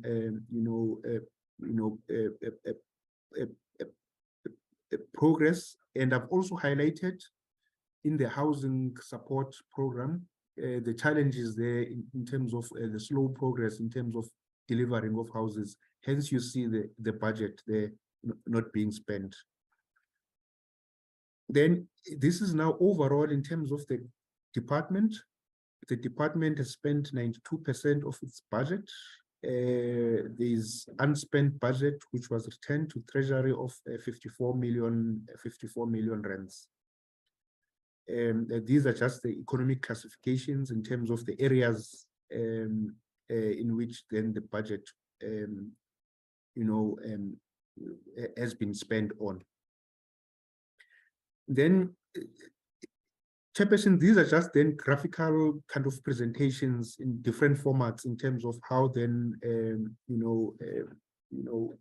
the budget has been spent throughout the year for 2022-23 financial year. Thank you very much then, sir. Thank you very much. Colleagues, I'm sorry that it took this long to get to this level, but I thought that having as much information at presentation will minimize the reason for asking more questions, or to have many questions, so to speak. Colleagues, if there are any questions, quick questions to take before we take the last presentation. The last presentation is very short. Quick questions, colleagues?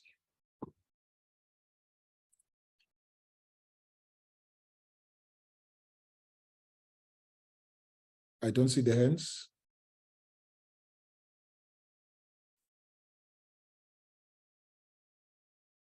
Chair, I ask. Yes, okay. Minister, Deputy Minister, I'll come back to you.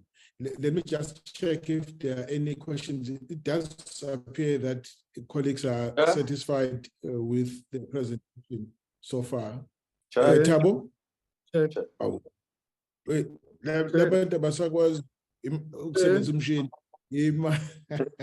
okay. Okay, Utabo might be having some challenges. I understand he's in Cape Town. Tabo, I will take you first, and then take Shelembe after you. Let me start with your comment. Oh, and Angie. This is Angie, Ms. Petle. Okay, I'll start with Mr. Mutle, Mr. Mali, Mr. Shelembe, and then Ms. Petle. In that order, please. Chairperson, I'm trying to raise my hand. Hey, my gadget is frozen. Oh, okay. Yes, I'm sorry, man. My No, that's gadget. fine. But Tapo is number 4. No, Why I was can't Tower be the last so that he sits? Oh, It's fine. It's fine. no, I'll be the last guy. Tabo is the last. Okay. Okay, let me start with Shelebe, Miss Petle, Miss Motapo, and Tabo. Thank you very much, Chairperson. Chair, I'm just checking here. You know, I mean, when it comes to, I mean, the issue of, the housing benefit, you know, I know, I mean, that there is a challenge between, I mean, the DMV and the Department of Human Settlement. Chair, I just want to know from, I mean, the department that once an agreement is reached with the department to say, I need, I mean, so much houses to be built for military veterans. What I want to know, to what extent, I mean, is the role to be played by the DMV in monitoring, ensuring that, I mean, the houses that are built, I mean, are up to standard. Well, say, I understand, well, there is a challenge, as they have clearly said, there is a slow pace, I mean, in delivering the houses. But Chairperson, referring, I mean, to experience that we have seen doing oversight, it became clear that in other areas, you find that maybe an area is identified for the building of houses for military veterans. Then at the same time, you find, I mean, a mixing where you get just, I mean, houses for ordinary, I mean, beneficiaries or, I mean, applicants being built in the same project where the area is being designed for military veterans.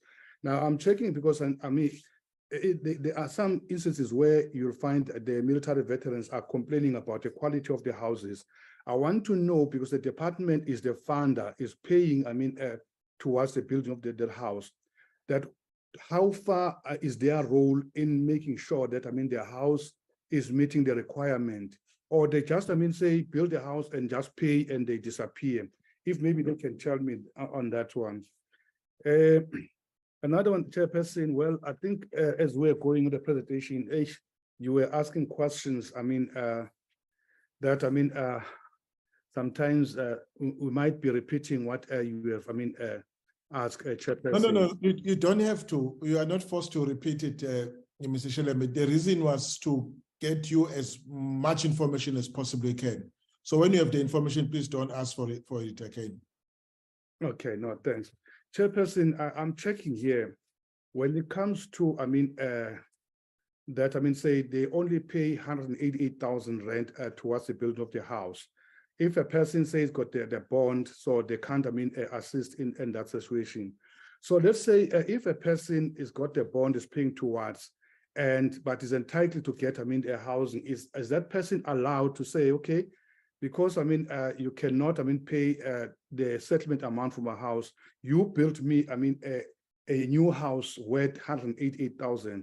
I just want to know between that, because the bond is something else. So that if that house, maybe the bank takes over that house because of the person failing to pay as required, at least there is a house available for that, I mean, a military veteran. Chairperson, also the issue of the 40,000, they say as what, I mean, they pay for the burial support.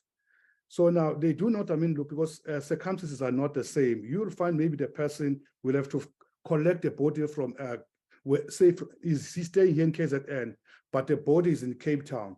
So when it comes to the transportation of the body from Cape Town to here, it's costing. I'm checking whether 40,000 is just for the burial, or they consider assisting in terms of transport when a military veteran dies in Cape Town, whereas the home is here in KZN. The last one, Chairperson, if say, I mean, the department rejects, I mean, the application to, I mean, assist a learner at school as a bursary, with those reasons, do they write back to the applicant giving the reasons why, I mean, the application has been rejected? And two, if say maybe those hasn't been sent back to the applicant, is there any other platform where, I mean, an applicant can write to say, look, I'm not happy with the decision of, I mean, the whatever the committee or the panel or the approving committee for rejecting the application? Because it may happen that maybe the reason being given, the applicant may not be happy. I think you've asked the question, if the applicant has a right to appeal, and if yes, to whom? Yes, correct, Chair. So I think, Chair, for now, I think I'm enough. That's why I'm saying now, I don't want to end up repeating what you have asked. Thank you very much, Chairperson. It may have done well. Thank you so much. Ms. Petle? Good morning, Chairperson, and thank you very much, and morning to everyone, including the DM in the meeting. Mine are not questions, Chair, but are just comments to help in order for the department to can try and improve on, particularly on issues that you raised earlier on. As they are reporting is too technical. That's why you had to make so many interventions in ensuring that you ask questions. Let me start with the last one that Mr. Shelembe has asked on the question of education. It will be better for them to start identify the type of institutions and put them as on the data as and when there are those applications, then they send them the type of institutions where they should apply at to avoid the disappointment or the administrative that will occur when people want to apply for education in that regard. The second comment is around the medical claims. That I had the reporting was that they are still paying for 2018. That cannot be a proper administration in my view, because each and every year when you close your budget, you must ensure that everything is paid for. You cannot pay for another 2 years, then there's a backlog of another year. That administration may need to be corrected between them and the service provider that is dealing with that particular aspect in itself. And I think the last comment, Chair, is around the returning of the budget. We are complaining as the portfolio committee that year on year the budget is going down. And the reason for the budget to go down is because there are expended the expenditure that is not spent.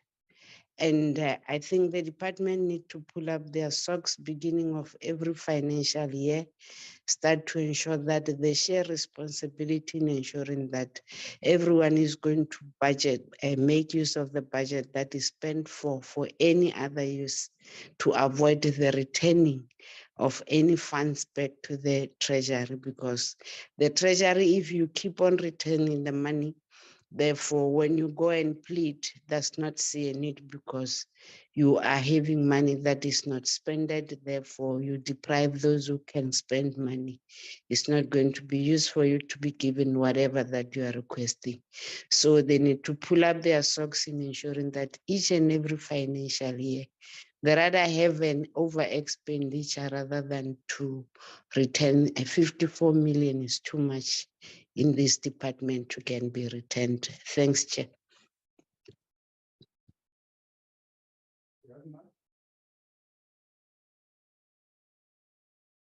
Sorry. Thank you very much, Ms. Petle. Ms. Motapo, I was muted. Okay, thank you, Chairperson. Am I audible? Yes, you are, ma'am. Yes, thank you, Chair. Let me start by greeting you, Chairperson, Honorable Deputy Minister, colleagues, and acting DG and your team. Chairperson, I'm very much concerned because DMV is not performing. Out of its 15 performance areas, it only managed to achieve 5. That is a cause for concern, Chairperson, but which need to be taken into consideration by the acting DG and his team. My comments are based on the following items. The comments and questions. What I want to know, I heard that there is a compensation which is paid for injuries which are sustained at work or which are work related. What I want to ask is whether, because there is what is called COIDA, compensation of injuries sustained at work, is the department not subscribing to COIDA? If it does, then is employees then entitled to claim in terms of this compensation of injuries sustained at work? And then another issue is the issue of subsidized transport. The department should take into consideration that there are far-flung areas, especially in rural areas.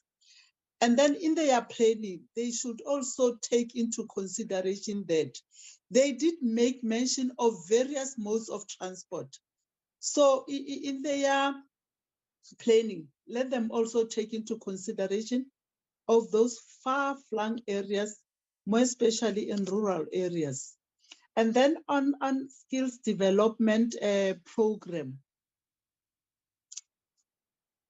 the presenter, Ntate Siengo, made mention of short courses which are being offered. So what I would like to know is whether the said short courses are making any positive impact on the lives of the military veterans. And then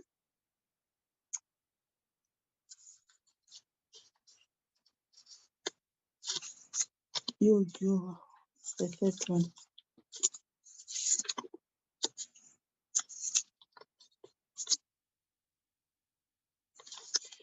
And then, Chairperson, let me,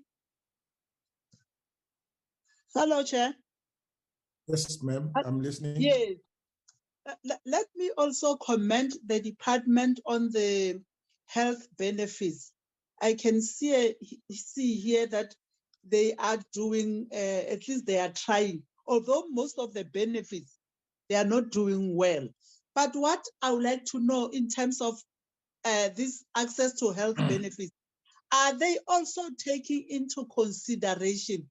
Because people have got different beliefs. So in terms of this access to health benefits, are they also taking into consideration the issue of traditional medicine or something of that kind? Thank you, Chairperson. Thank you very much, Ms. Motapo. In fact, the targets, the planned targets were 9 for SES and 7 for SEM. That does not give you 15, it gives you 16. I think there's a problem with counting in the department. No, it's in the department that they were wrong. Oh, okay. And, in actual fact, it's 16 targets that that were planned, and they only achieved 5, which is 33%, which is 31%. Okay. The problem with counting in the department. Yeah, no, it's fine, Mr. Motapo. I thought I should just correct what is in their document and your input. Mr. Tapo, Mr. Shelembe, sorry, Mr. Mutle. All right, thank you, Chair, and good morning to everyone. I'm just worried and concerned about one area, skill development of military veterans, as well as finding employment for military veterans. As it has been reported that there is no one within the department dealing specifically with that particular matter. to ensure that military veterans are utilized by various or other departments as and when there's a need. An indication I've got is that there might be situation where military veterans are grabbing those opportunities on their own and the department is not aware. My question is, what system are they putting in place and to ensure that the system can be able to indicate to them what is happening in other departments? For an example, it must start in-house with the Department of Defense. To what an extent are they giving those opportunities to military veterans? It may not be employment only, also set aside in terms of the procurement system or the procurement undertaking by the Department of Defense, Arms Corps, so forth and so on. Those should be the first stop, and there should be some way of reporting as to how far are they advancing in terms of that particular aspect. I'm worried that we treat this as by the way, and the community out there is really suffering. Therefore, we need to prioritize this. My last question, I think Honorable Shelembe has touched on it, but it was from a different perspective. One, their department is the end user of, in terms of the delivery of housing by the Department of Women Settlement. Therefore, they've got every right to participate in the process of the delivery of those houses to military veterans. And it can be corrected that they don't take key in the delivery of those housing. As it has been alluded that when we go down for on our oversight visit, we have come across situations where there are complaints in terms of structures, the structural defects, in some instances incomplete houses, but because of the need from the community, they end up occupying those houses, and no one is really keen to ensure that they occupy them when they are in the standard that the department has put in place, and there's no monitoring to that effect. What are they doing to ensure that they put, I understand that they may be overstretched because they might have 1 or 2% in different provinces, but what other means are they improvising to ensure that they close that gap and ensure that whatever that is delivered to military veterans, it's not a by the way delivery, it must also bring dignity to military veterans in that regard. Case in point is, Chair, the visit we had in Gqeberha. We have seen how the only house that is completed according to the standard there is what was a show house. Any other house that was built outside the show house, it is not completed to the standard of that show house. Therefore, it's unfair. It's unfair treatment to military veterans, and the department must attend to that. Thank you very much. Thank you very much, Thabo. Right, it's now over to the department. But what seems to be strange for me is that you spent 92% of the budget.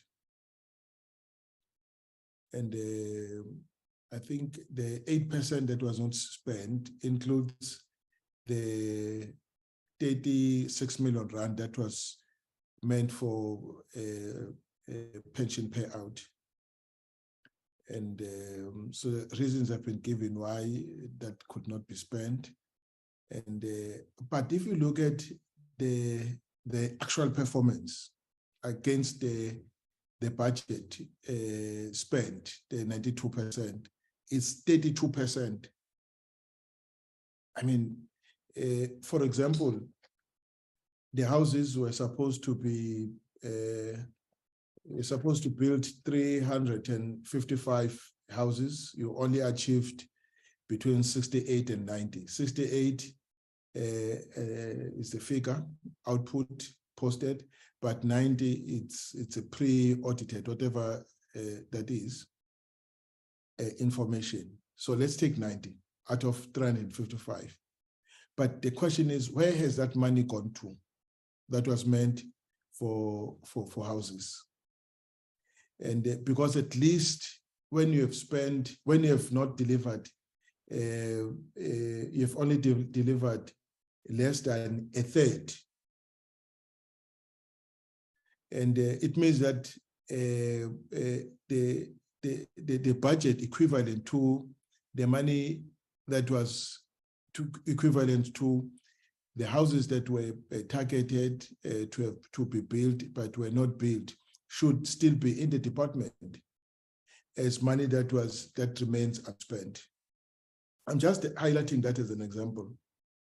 That if you had budgeted for 355 houses and you only built about 90, less than a third, then logically, the amount that was set aside to achieve the target, a good percentage of it, about 2/3, should still be in the account of the department.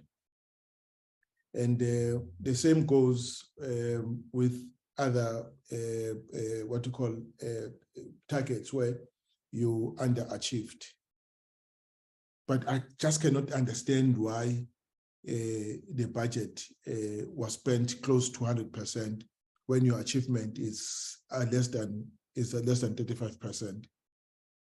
Maybe that is a question for senior people within the department to answer. And Siango, you may deal with these other ones that colleagues have asked, because it speaks to the budgeting process within the department. Over to you to deal with the rest of the questions.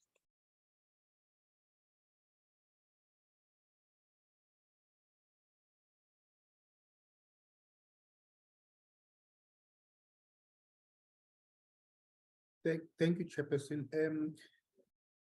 Can I request Mr. Mukwala to deal with the housing, the transport?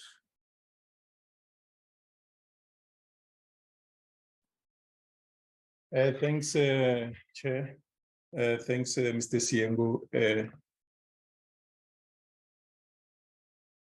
Good morning to. Please introduce yourself so that we have you for the record.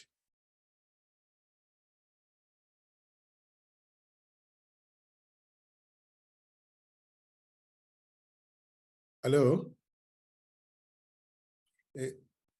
Siango, what happened to this colleague that you were asked to talk on those two or three items?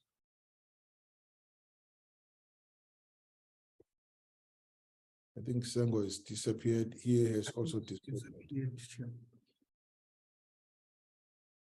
Siango,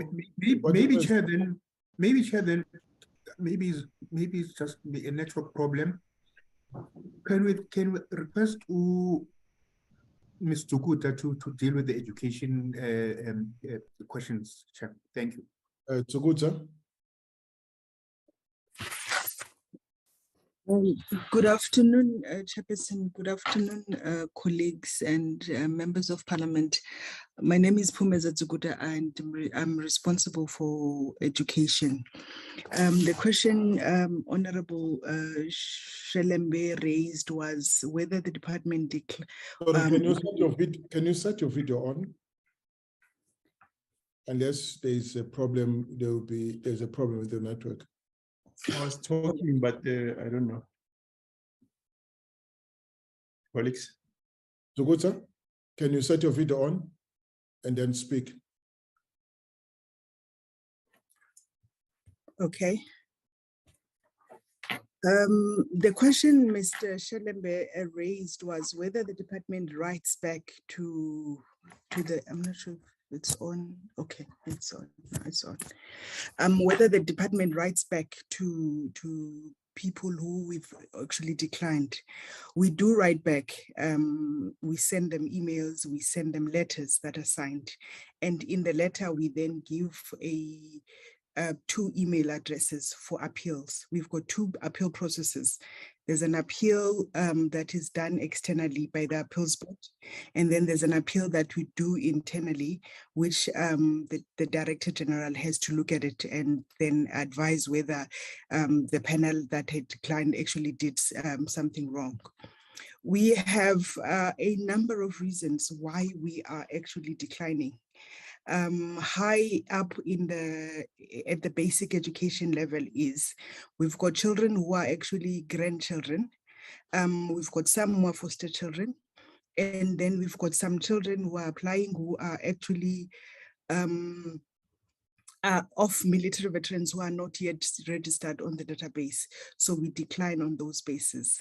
And then we have some who are for military veterans, but they're not submitting mandatory documents. Some they'll just submit a two-page application, for an example, and after that they would expect us to understand what is it that they need. We decline those. Some one of the mandatory documents that we're looking for is an unabridged birth certificate, which the department started asking in 2018. And still people are not submitting that, and then we decline because we do not have proof whether this is a child of a military veteran or not.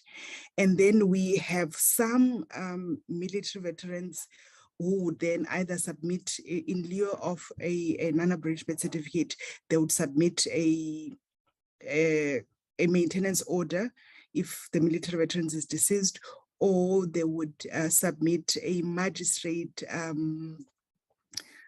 I forgot, a deceased estate letter from the Master of the High Court. Some they even submit a they would submit a DNA test, a paternity test, which will then actually accept. And then in terms of tertiary students who we decline when the students are not submitting their academic transcripts, which proves whether they are passing or doing well at university. And then we decline some students who are actually have reached their agreed time at university. When they apply, they're supposed to actually indicate whether the course is 3 or 4 year course, and then the department will then submit support them for the duration of the course. If ever they are not doing well, then we decline them. Or if they have reached that, for an example, if ever they'd said they would study for 3 years, we will then give them an extra year. And if ever they've actually overstayed at university, we then decline because we cannot support anyone who is not performing. And then there are some that we decline as well who are actually applying for a 1 year course, or either 12 months or below 1 year course. We don't necessarily decline, we then refer them to skills, because at education, we don't support any course that is below 12 months. But if the course is 12 months, which is then it's a bridging course to a registered degree, we will then support them. I'm hoping that I've answered Mr. Shelembe. Yeah, Thank you've done it very well. Well, thank you so much, Mr. Gutta. Any other response? Thanks, Chair. I was actually trying to come up on housing, transport, and pension. The first question on housing was from Mr. Shilembe, which was saying that normally we receive low quality houses from Department of Human Settlement when we provide. And the answer is yes. The challenge is the areas where we build these houses, we have communities that are already within those periphery.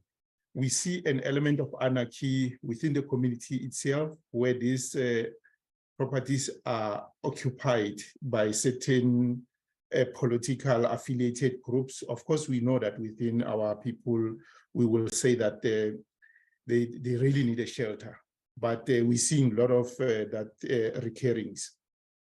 As DNV, we insist that a project manager will ensure that, which is the DHS person, that all the criteria that we require for a 50 square meter house are met before we hand it over, because it's us who's supposed to hand it over to a military veteran that has applied. But the challenge will always be that the DHS will say, if we are waiting for it to be completed, it's already being taken by somebody else who must really evict and all of those things. I'll also provide an example in Savannah where we were with the deputy minister. There are about 30 that actually were occupied, including the military veterans houses and other houses. And the challenge is there is a separate committee that has to look into that, and his department is actually the developer that makes a court case ensuring that the eviction does happen before the houses are handed over to us. But like we say, the issue of quality will always be jeopardized when all these role and responsibilities are not adhered to within a procedure given. The other question that Mr. Shilembe highlighted was that if it's 188 quantum that is allocated, why don't we just build a new house? The answer is that the 188 is yes for the bonds distress. Those bonds, actually, you find that the person is bought it for 2 million.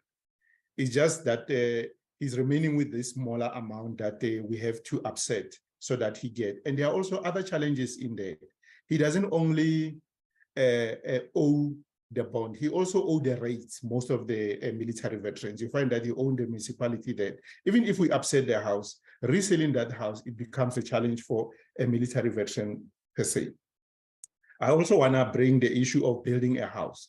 As DNV, we are offering 78,000 rand, and Human Settlement provide 118,887. Totally, it's 196,887 that it's costing to build a 50 square meter house. It's not that the 188 is for building a house. That is for a bond distress kind of a house. I will move over to Ms. Petle, who he highlighted that on the presentation itself is too technical. We are taking into consideration all of this so that we are putting the meat to ensure that it's talking to actual implementation or execution that is at the bottom there. Then Ms. Motapu spoke about the mode of transport planning for especially for the people in the rural areas. This transport benefit share is in a very primitive phase now. We had different meetings with the public transport department in the Department of Transport. They also highlighted their own challenges that the transport that has to be subsidized are within the government-owned transport. You're talking your PRASA, you're talking your BRT, your Ria Vias. So in the rural areas, those kind of transport are not yet provided. Maybe the question should be, maybe a public transport must also look at those that are privately owned.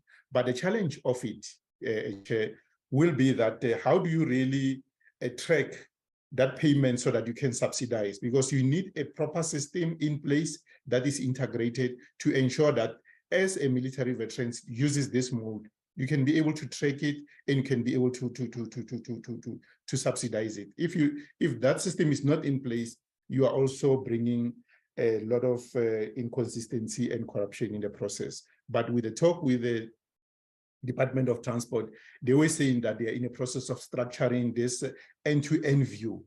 Like for instance, if the military veteran leave Mamelodi, go to Cape Town for whatever session in Robben Island, he will be able to use Rea Vaya from Mamelodi to town. He will be used maybe to use Prasa from the Tshwane to Cape Town, and he will be able to use Rea Vaya on the latter leg of it. But currently that synchronization is still not in place, even from their side. I think it's 2 or 3 cities that they've implemented that metropolitan solution of the BRT. Mr. Mutle talks about the delivery of houses.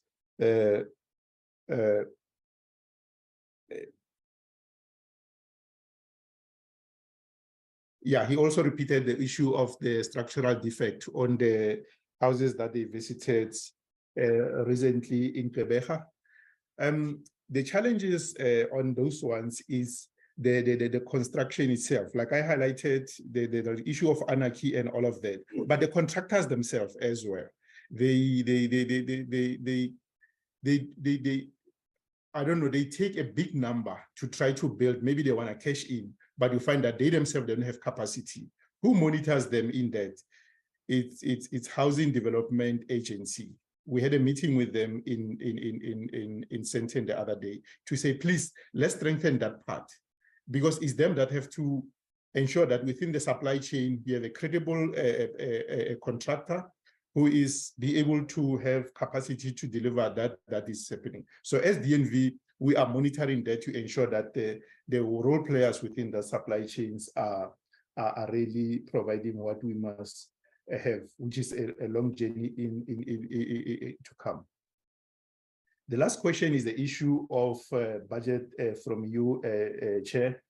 Yes, we planned for 355 for the last financial year. We provided 90, and the financials are saying that for housing itself, we deliver 10%, which is we have a surplus of 63,649. We are monitoring that because of this delay of the contractors not complying and all of that, we might be having this amount sum in place before then. And we highlighted to the DG at the time that that money, instead of being returned to Treasury, it can be diverted to other benefits that are helping. But that process was discussed, and I just don't know at which advanced stage is it. Maybe the CFO will come in to explain that part. We were saying that instead of retaining the whole amount to Treasury, let's rather see where can we reprioritize it because of this delay of the housing deliveries. And going forward, we are going to have a meeting on the I think on the second week of June with Human Settlement. It's a strategic session where we are trying to narrow down on how we monitor the delivery of the building of these houses, comparing it with the target or the demand that is out there, so that we narrow it down bottom to say, in the future, we don't have to plan for 366 and only deliver 90. We have to know the actual figure that we must deliver, because when you look at it at plain view, Chair, it might be like a thumbs up, but it's because of the demand that we thought of military veterans that are out there, that are in our database that might be needing houses. So now, how do you match that with the capacity to deliver, so that we don't arrive at the 10% delivery going forward? So I think I'll stop at that, Chair. Thank you, Siango. Thank you very much, Mr. Matsafu. Thanks, Chairperson. I think there is a question around for Ms. Mungale around the compensation of injuries, COIDA, and also the issue of the traditional medicine. And the last one for her is the medical claims, that dates back. Thank you, Chair.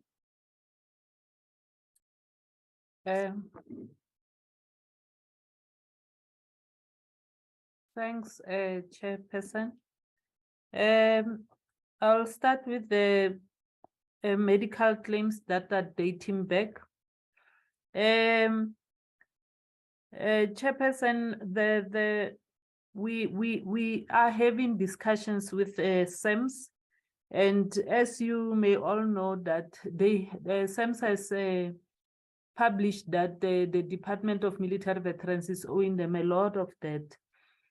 Some of that debt pertains to these claims that are being raised against the department, which are from 2014 up until around 2018, where as a department we are saying truly those services or those claims are all claims. And when you look at the standard practice across the country, claims should be raised within at least 4 months or 120 days. But as a department, we are also working like a road accident fund. We allow at least 3 years because of the processes that needs to be undertaken. So yes, it is a technical and logistical matter which both departments are working on. And as we are continuing, we are setting up standards or processes that we are trying to correct this matter of having claims that are being raised from many, many years ago, because that would also mean it is eating up on the current budget, whereas the services were long provided for. Another question was on compensation benefit, to say, are we providing for services for people who are currently working, or for people who are maybe subscribing to QUADA? I think what is happening is that this compensation benefit was initially established to cater for military veterans, especially those who were in exile, who did not have the opportunity to can claim for any injuries or traumatic events that occurred to them. And as such, majority, as you can see also from the statistics, are for people who were not necessarily in the SANDF work stream when they sustain those injuries. Because currently those who are working, when they sustain injuries, they go through the process of QUADA.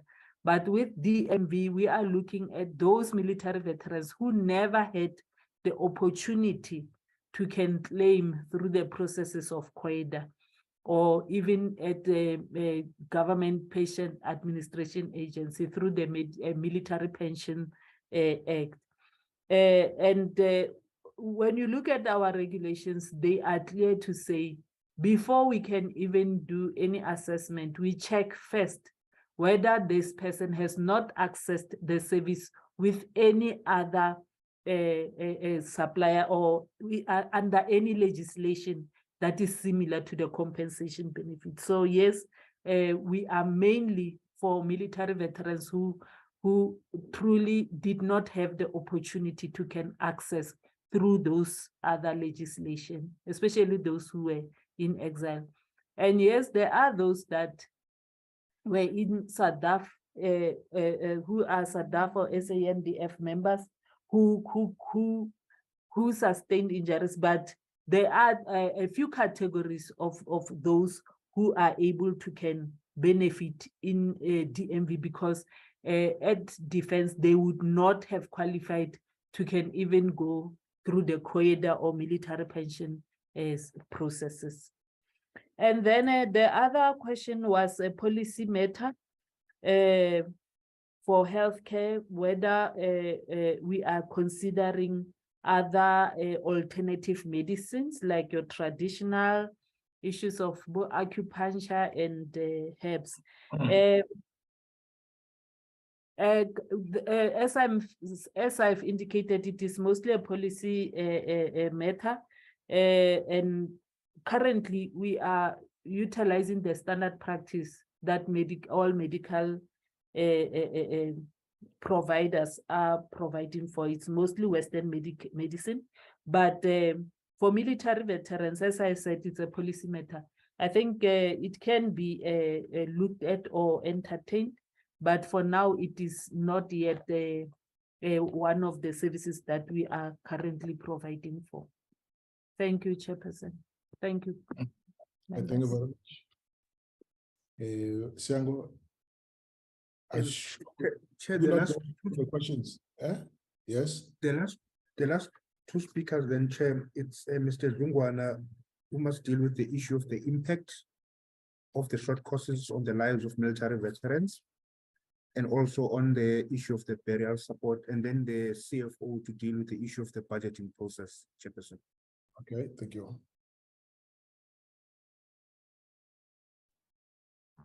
Thank you, Mr. Siango. Thank you, Chair, and good afternoon to the members of the portfolio committee. It's Sihle Dongwana here, the Chief Director for Skills and Empowerment Programs. I would like to respond to the three questions, one from Ms. Peke, the other one from Ms. Mutapo, and the last one from Mr. Mutre.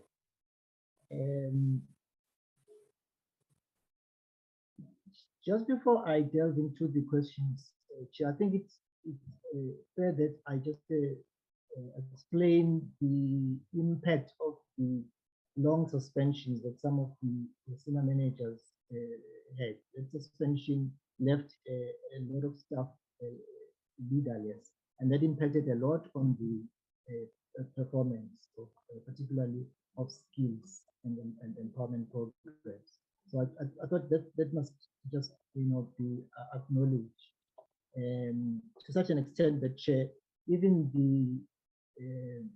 the target on that was set on the skills programs was not realistic. It had to be corrected when we returned from 3,500 down to 1,000, which is a realistic figure. But to delve into the questions directly, Chair, Ms. Peke suggested that institutions of training should be identified in advance by the department in order to assist the military veterans and save them from various disappointments. I agree, ma'am. We are looking into identifying some institutions that we can recommend the military veterans and dependents to go to.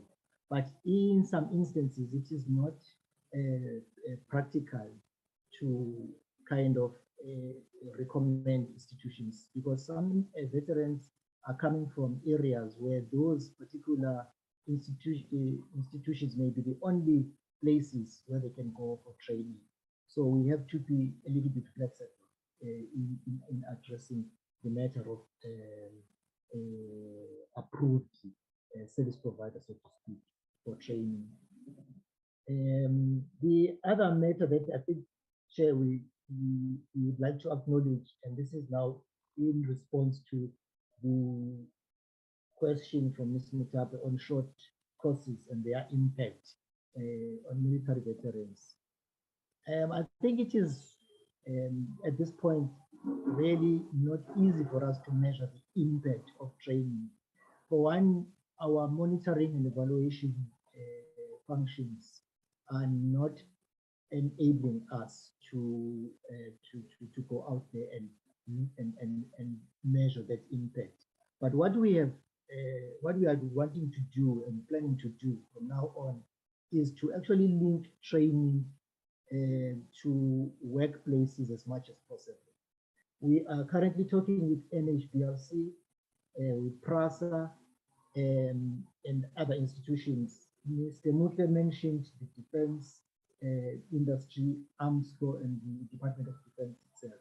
So I think those are some of the stakeholders that we must really start working with strongly, so that when we train, our training programs are directly linked to opportunities of work. And I think that will help us a lot. So that will mean that we'll have to sign up a number of agreements with a number of these institutions for opportunities. So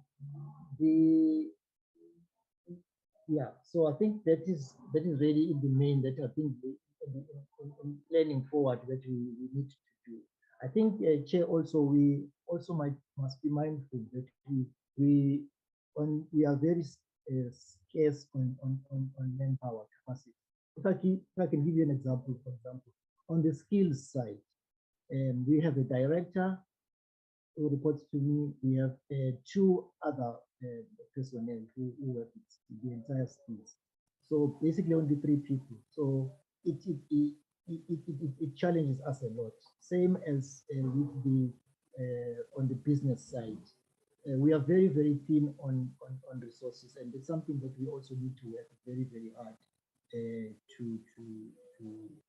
to address. I think with those responses, I think I would like to really end it there and just assure the members of parliament that we are planning as hard as we can with the very limited resources, and we will definitely improve on these results. Thank you very much. Are you also a returnee? Yes, sir. Oh, so when you were suspended, so the 2 that are on skills training were supervised by somebody else, supposedly. The senior person was the director, and under her is basically 1, 2, 3, 4 people who have to look at both the business and the skills programs, which are separate units. So highly undercapacitated. Highly undercapacitated. Okay. No, thanks, Mr. Hlungwane. All right, CFO.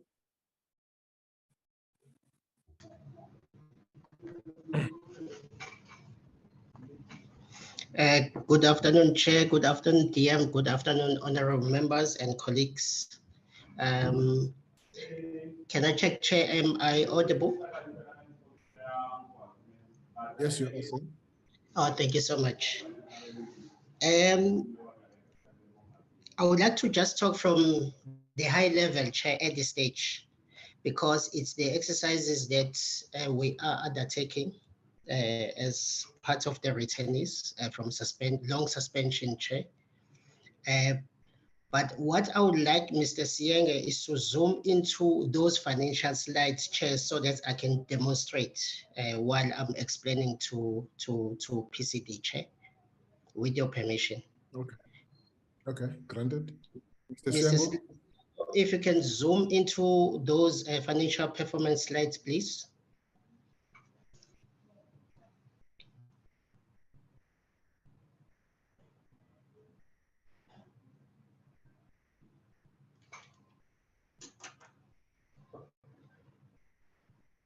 Is it visible, sir?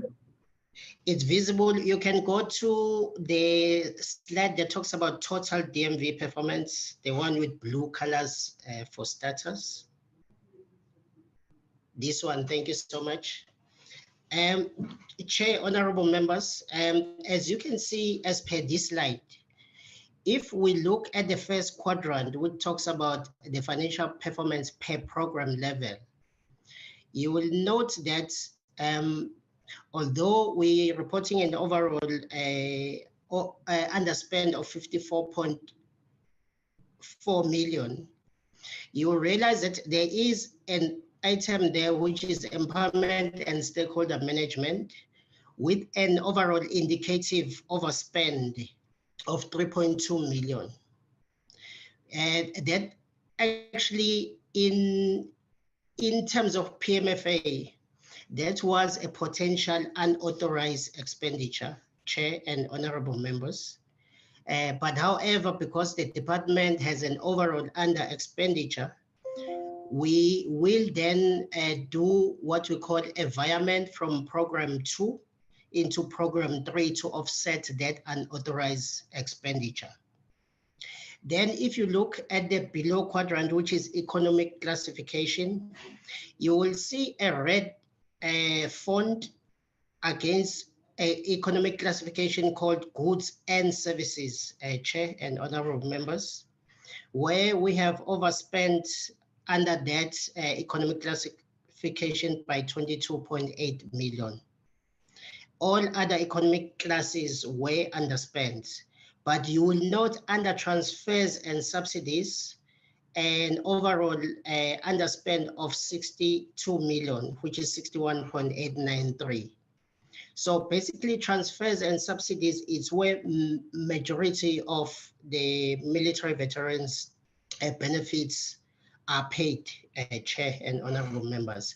Then if Mrs. Siango can then flip into the 2 slides up, the one with colors, this one.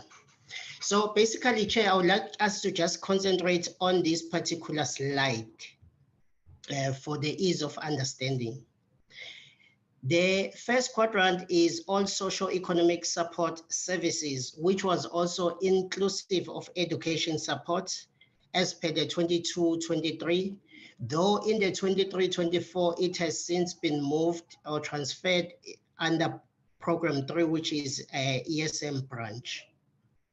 You will realize that we use different colors there, Chair and honorable members, so that we can demonstrate what really happened.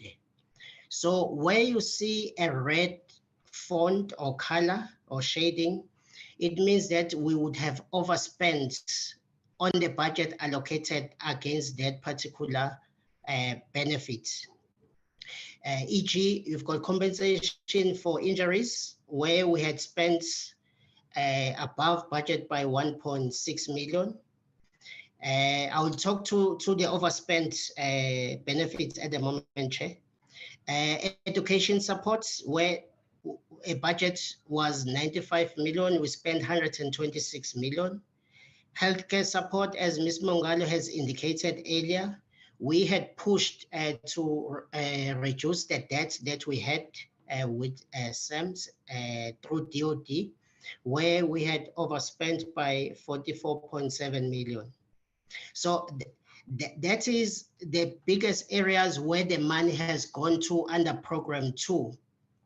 However, due to the delayed rollout of pension, military veterans pension, we did not spend the 36.9 million, as well as it was reported earlier, we did not spend the money allocated for housing, where we did not spend 63.6 and 36.9 respectively, meaning that the overall under expenditure on benefits only under program 2 was sitting at 21 million, rounded up. However, you will then realize an anomaly, Chair and members, under program 3, where we are saying we have poorly performed in terms of fulfilling skills development needs to military veterans. Meanwhile, we have an expenditure which is sitting at 56.6 million versus a budget of 26 million. The key driver under that expenditure, Chair, is mainly the ICT project, which was rolled out throughout few provinces. If I stand to be corrected, there is only 2 provinces that are left to be rolled out. Included in the training, Chair, we had procured tablets to be allocated to military veterans. On those tablets alone, in the 22-23 financial year, we spent 32 million. The 32 million was forward-looking, where we had procured 6,250 tablets, in addition to the 3,750 tablets that were bought in the previous financial year. So basically, when the chair was talking about the misalignment between the expenditure and the performance, probably mainly that's where money went to. And over and above what I've just mentioned, we were also transporting military veterans to the venues where we were offering training. So basically, we are still quantifying the exact amount that has been spent on these particular projects, including the ICT training projects. As it was mentioned earlier, you'll see that we have overspent on burial support, and that was mainly driven by the increase in the threshold from 25,000 to 40,000. And there was a marginal increase on the tombstone, which for me did not have a major impact. However, the major impact came from the increase of the actual burial support from 25,000 to 40,000. So in the nutshell, Chair, over and above what you see on this slide as indicated on the other slide, where we were indicating that goods and services were overly spent, it was mainly due to the projects that I have mentioned, amongst others that we are still busy quantifying. And through the accounting officer and ministry, then they will then appraise the portfolio committee as we conclude our analysis. I would like to end it at there because it's still work in progress, Chair, in terms of the analysis that we are doing internally. Thank you, Chair. Okay, thank you very much. So we will deal with it when we take the presentation on the closeout report. Maybe let's not pursue it for today. No, thanks for this synopsis, Mr. Ndlovu. All right, colleagues. Siango, I think you have concluded, you have dealt with all the responses. Am I wrong?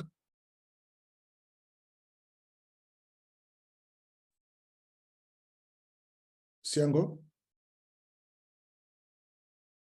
Colleagues, are you all covered? Apologies, Chairperson. Yes. On my side, I think I've marked all the responses. Okay, colleagues, I was tempted to take it beyond 1 o'clock to take the presentation on the filling of vacancies and the database, but I think we will be asking too much of you to deal with that. I thought this item was very relevant and crucial that we spend a bit of time on it. The department must still come back on 2 items, housing and education. If we can get housing and education right, at least we would have achieved something as this committee. So I will call them back soon just to drill into much into the details. Where are these projects at? What are the challenges? How much are we paying for each house? And what is the process of applying? And do we have a database for people who want houses? Where is it? What is the distribution per province, and so on and so forth? Let's have that when in a meeting that we would arrange with the department. And also education, people who are in the tertiary, and what is the number? What are those, where are these tertiary institutions? Are they all registered? Or amongst them, they are fly-by-nights and so on. We need to satisfy ourselves that the money we are spending will actually equip the people who are supporting with the skills, qualifications, and so on that will enable them to be productive in the economy. So those who are in education, where are they? What is the situation? What are the challenges? How are they dealing with those challenges? We'll have just another meeting to deal with that. Probably in that meeting, we'll then include this item on what you call on filling of the vacancies, but it must not wait for this meeting. The vacancies must be filled and as quickly as possible so that you capacitate the department to be able to spend the money we're giving them now. And on the database, we'll look at it at that time. For now, if you all agree with me, colleagues, I would invite the DM to wind up the discussion. Do you all agree with me that we deal with these two other items, filling of vacancies, database, together with housing in detail, education in detail, at a future meeting? Colleagues, agreed? Agreed, Chair. Thank you very much. Agreed, Chair. Thank you very much. DM, it's an opportunity to close to wind up on the discussion. But before that, let me ask the acting HOD. I'm sure this was a baptism of fire. And we thought we should drill down into the issues so that she is in a position to isolate matters that he must still attend to, and then come and satisfy himself first, and then when he's done, is satisfied and has gotten a handle on them, come and justify them or account to the committee. HOD, over to you. Thanks, Chairperson and all members of the Portfolio Committee. So at the moment, I don't have anything to say because we're still busy with the briefings as to what is happening in the department. So I'm still appraising myself with the situation, but thanks, sir. Thank you very much. At least we have started appraising you in this meeting, HOD. You at least we've unpacked the issues and they're much more clearer now. When you come back, and you'll also be very au fait with where we are and what we need as the committee. DM. Chairperson and honorable members, thank you very much. Your final comments, sir, before we close. Yes. No, Chair, I was going to say that I am very happy and satisfied that the Oversight Committee has dealt with the information presented by the department with the rigor with which the presentation was handled. And it has assisted a lot because it exposes a number of weaknesses that we must overcome in relation to the delivery of these benefits to military veterans. First among those priorities is the need for us to adjust the framework that governs the delivery of these benefits, and in particular here I'm referring to the regulations. There is an urgent need for us to amend the regulations. But the second point, of course, is that our planning, policy and planning division has to improve our capacity to manage data, because as you have demonstrated, Chair, in the document, there are areas where the figures are contradictory. And it's something we need to improve on, and we will improve on it. Most importantly, Chair, the observation the committee has made is the point you made that whilst this is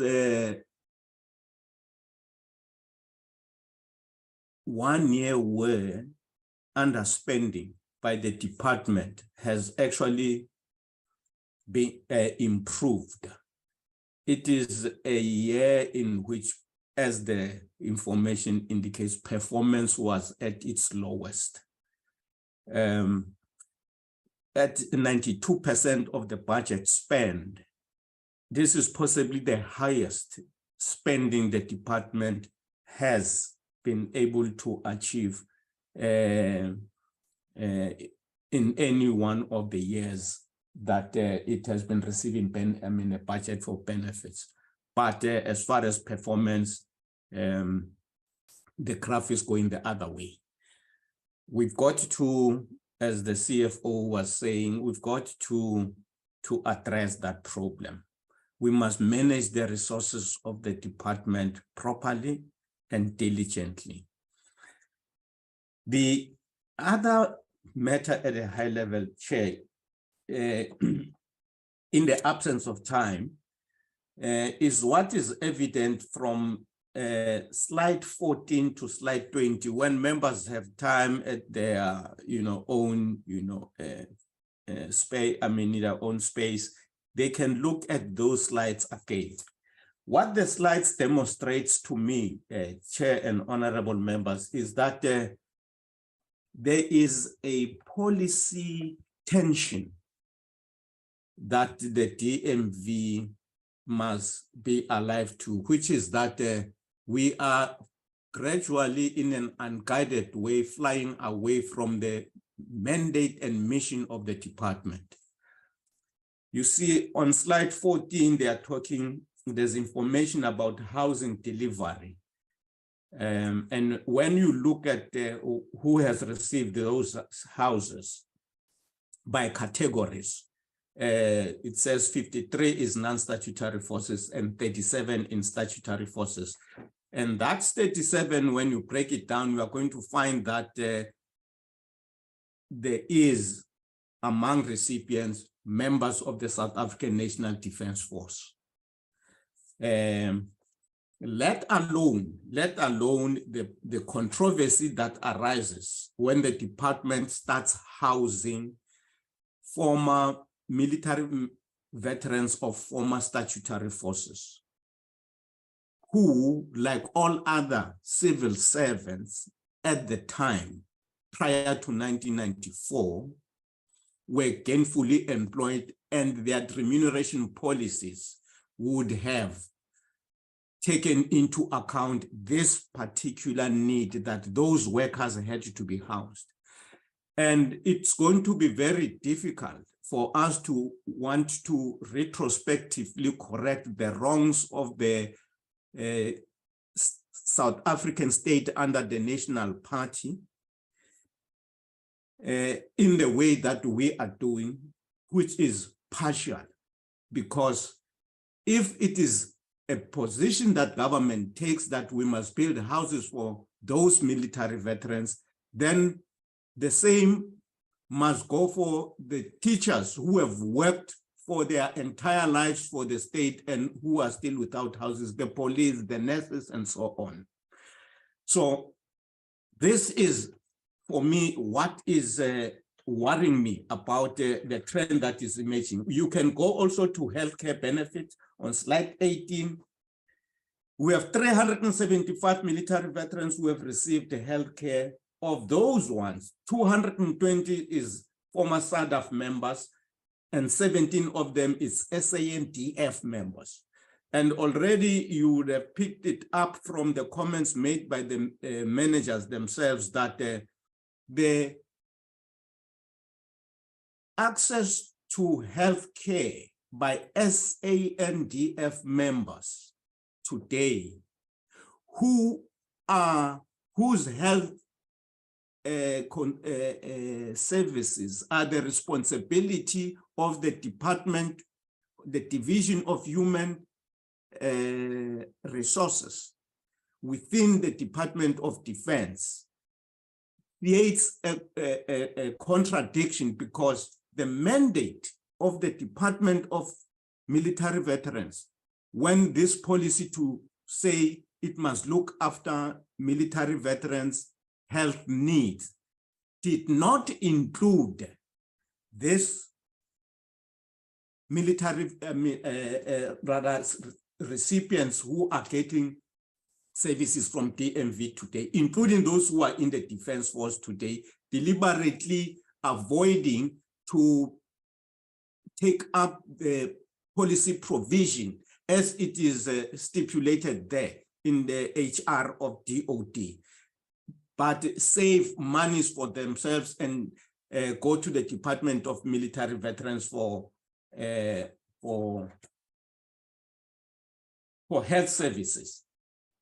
In relation to, for instance, dedicated counseling, we are also counseling members of the SANDF, but the employer of the SANDF members is the Department of Defense.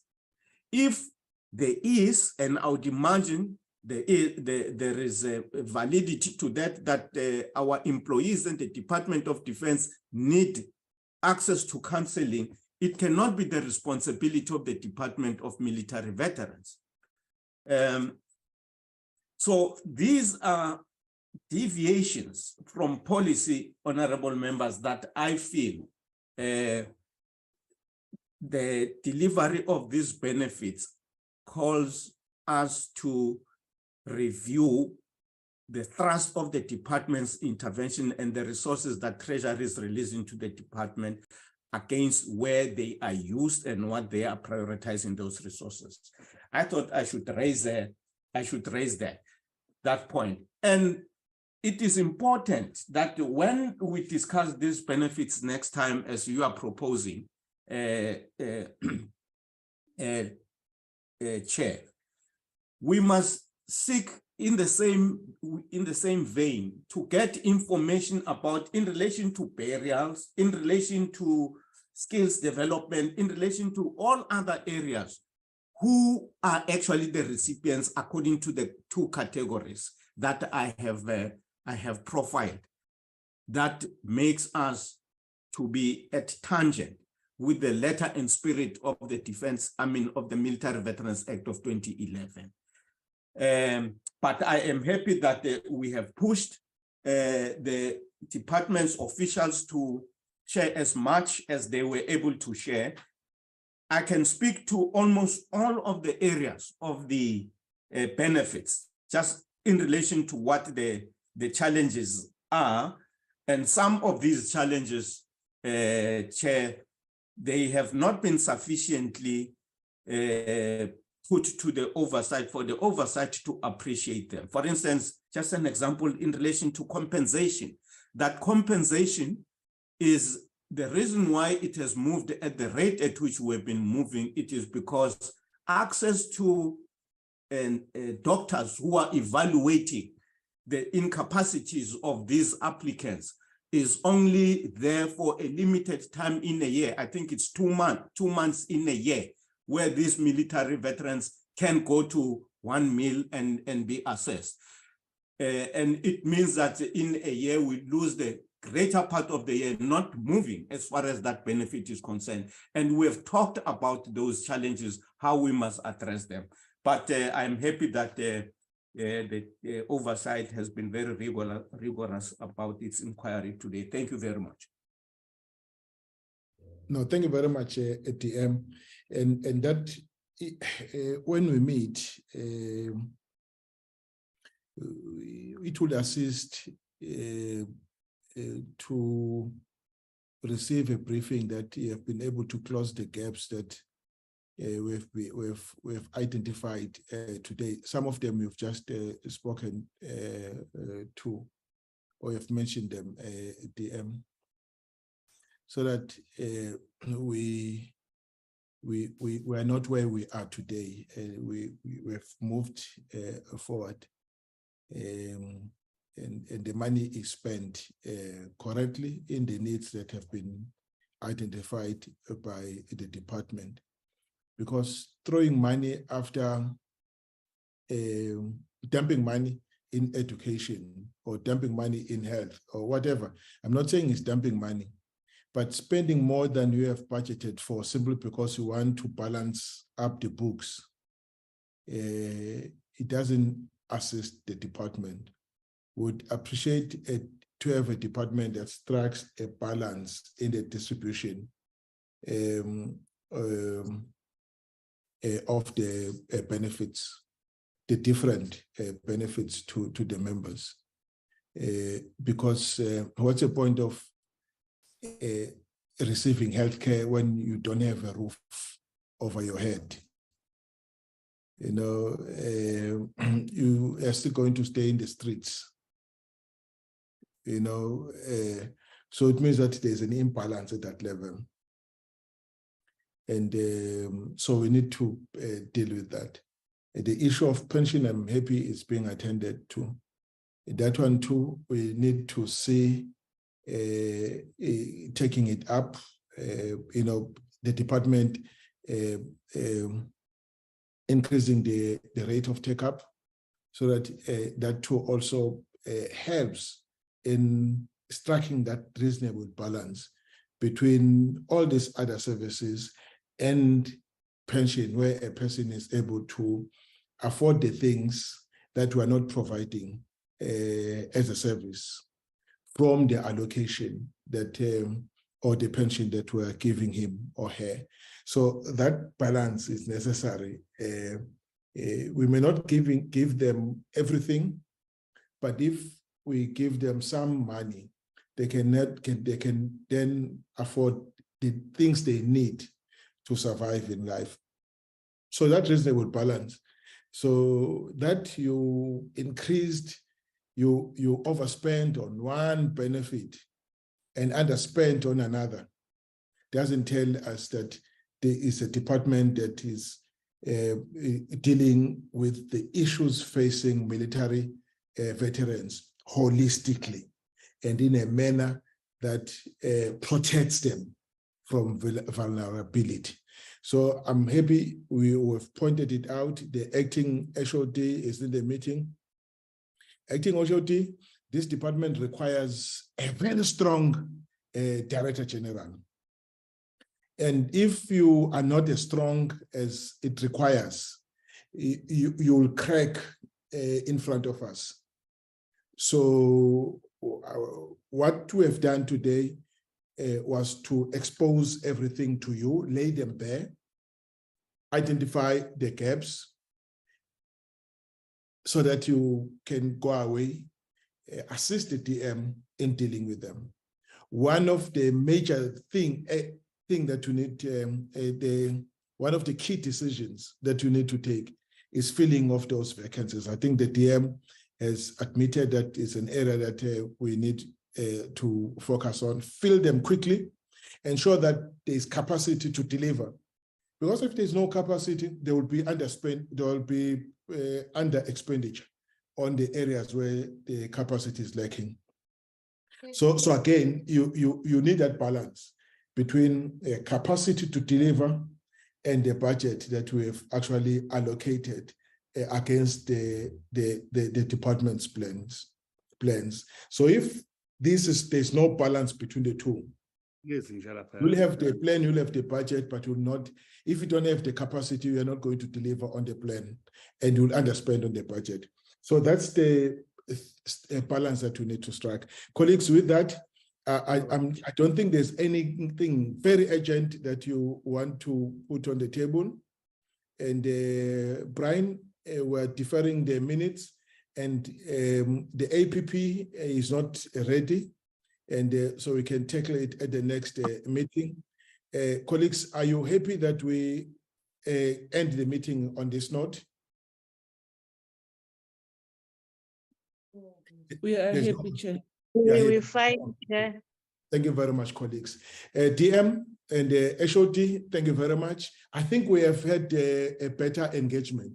If we can now improve on the areas we have identified as showing some weaknesses, I'm sure next time at least we'll be reporting progress and we'll be as thorough as we have been today.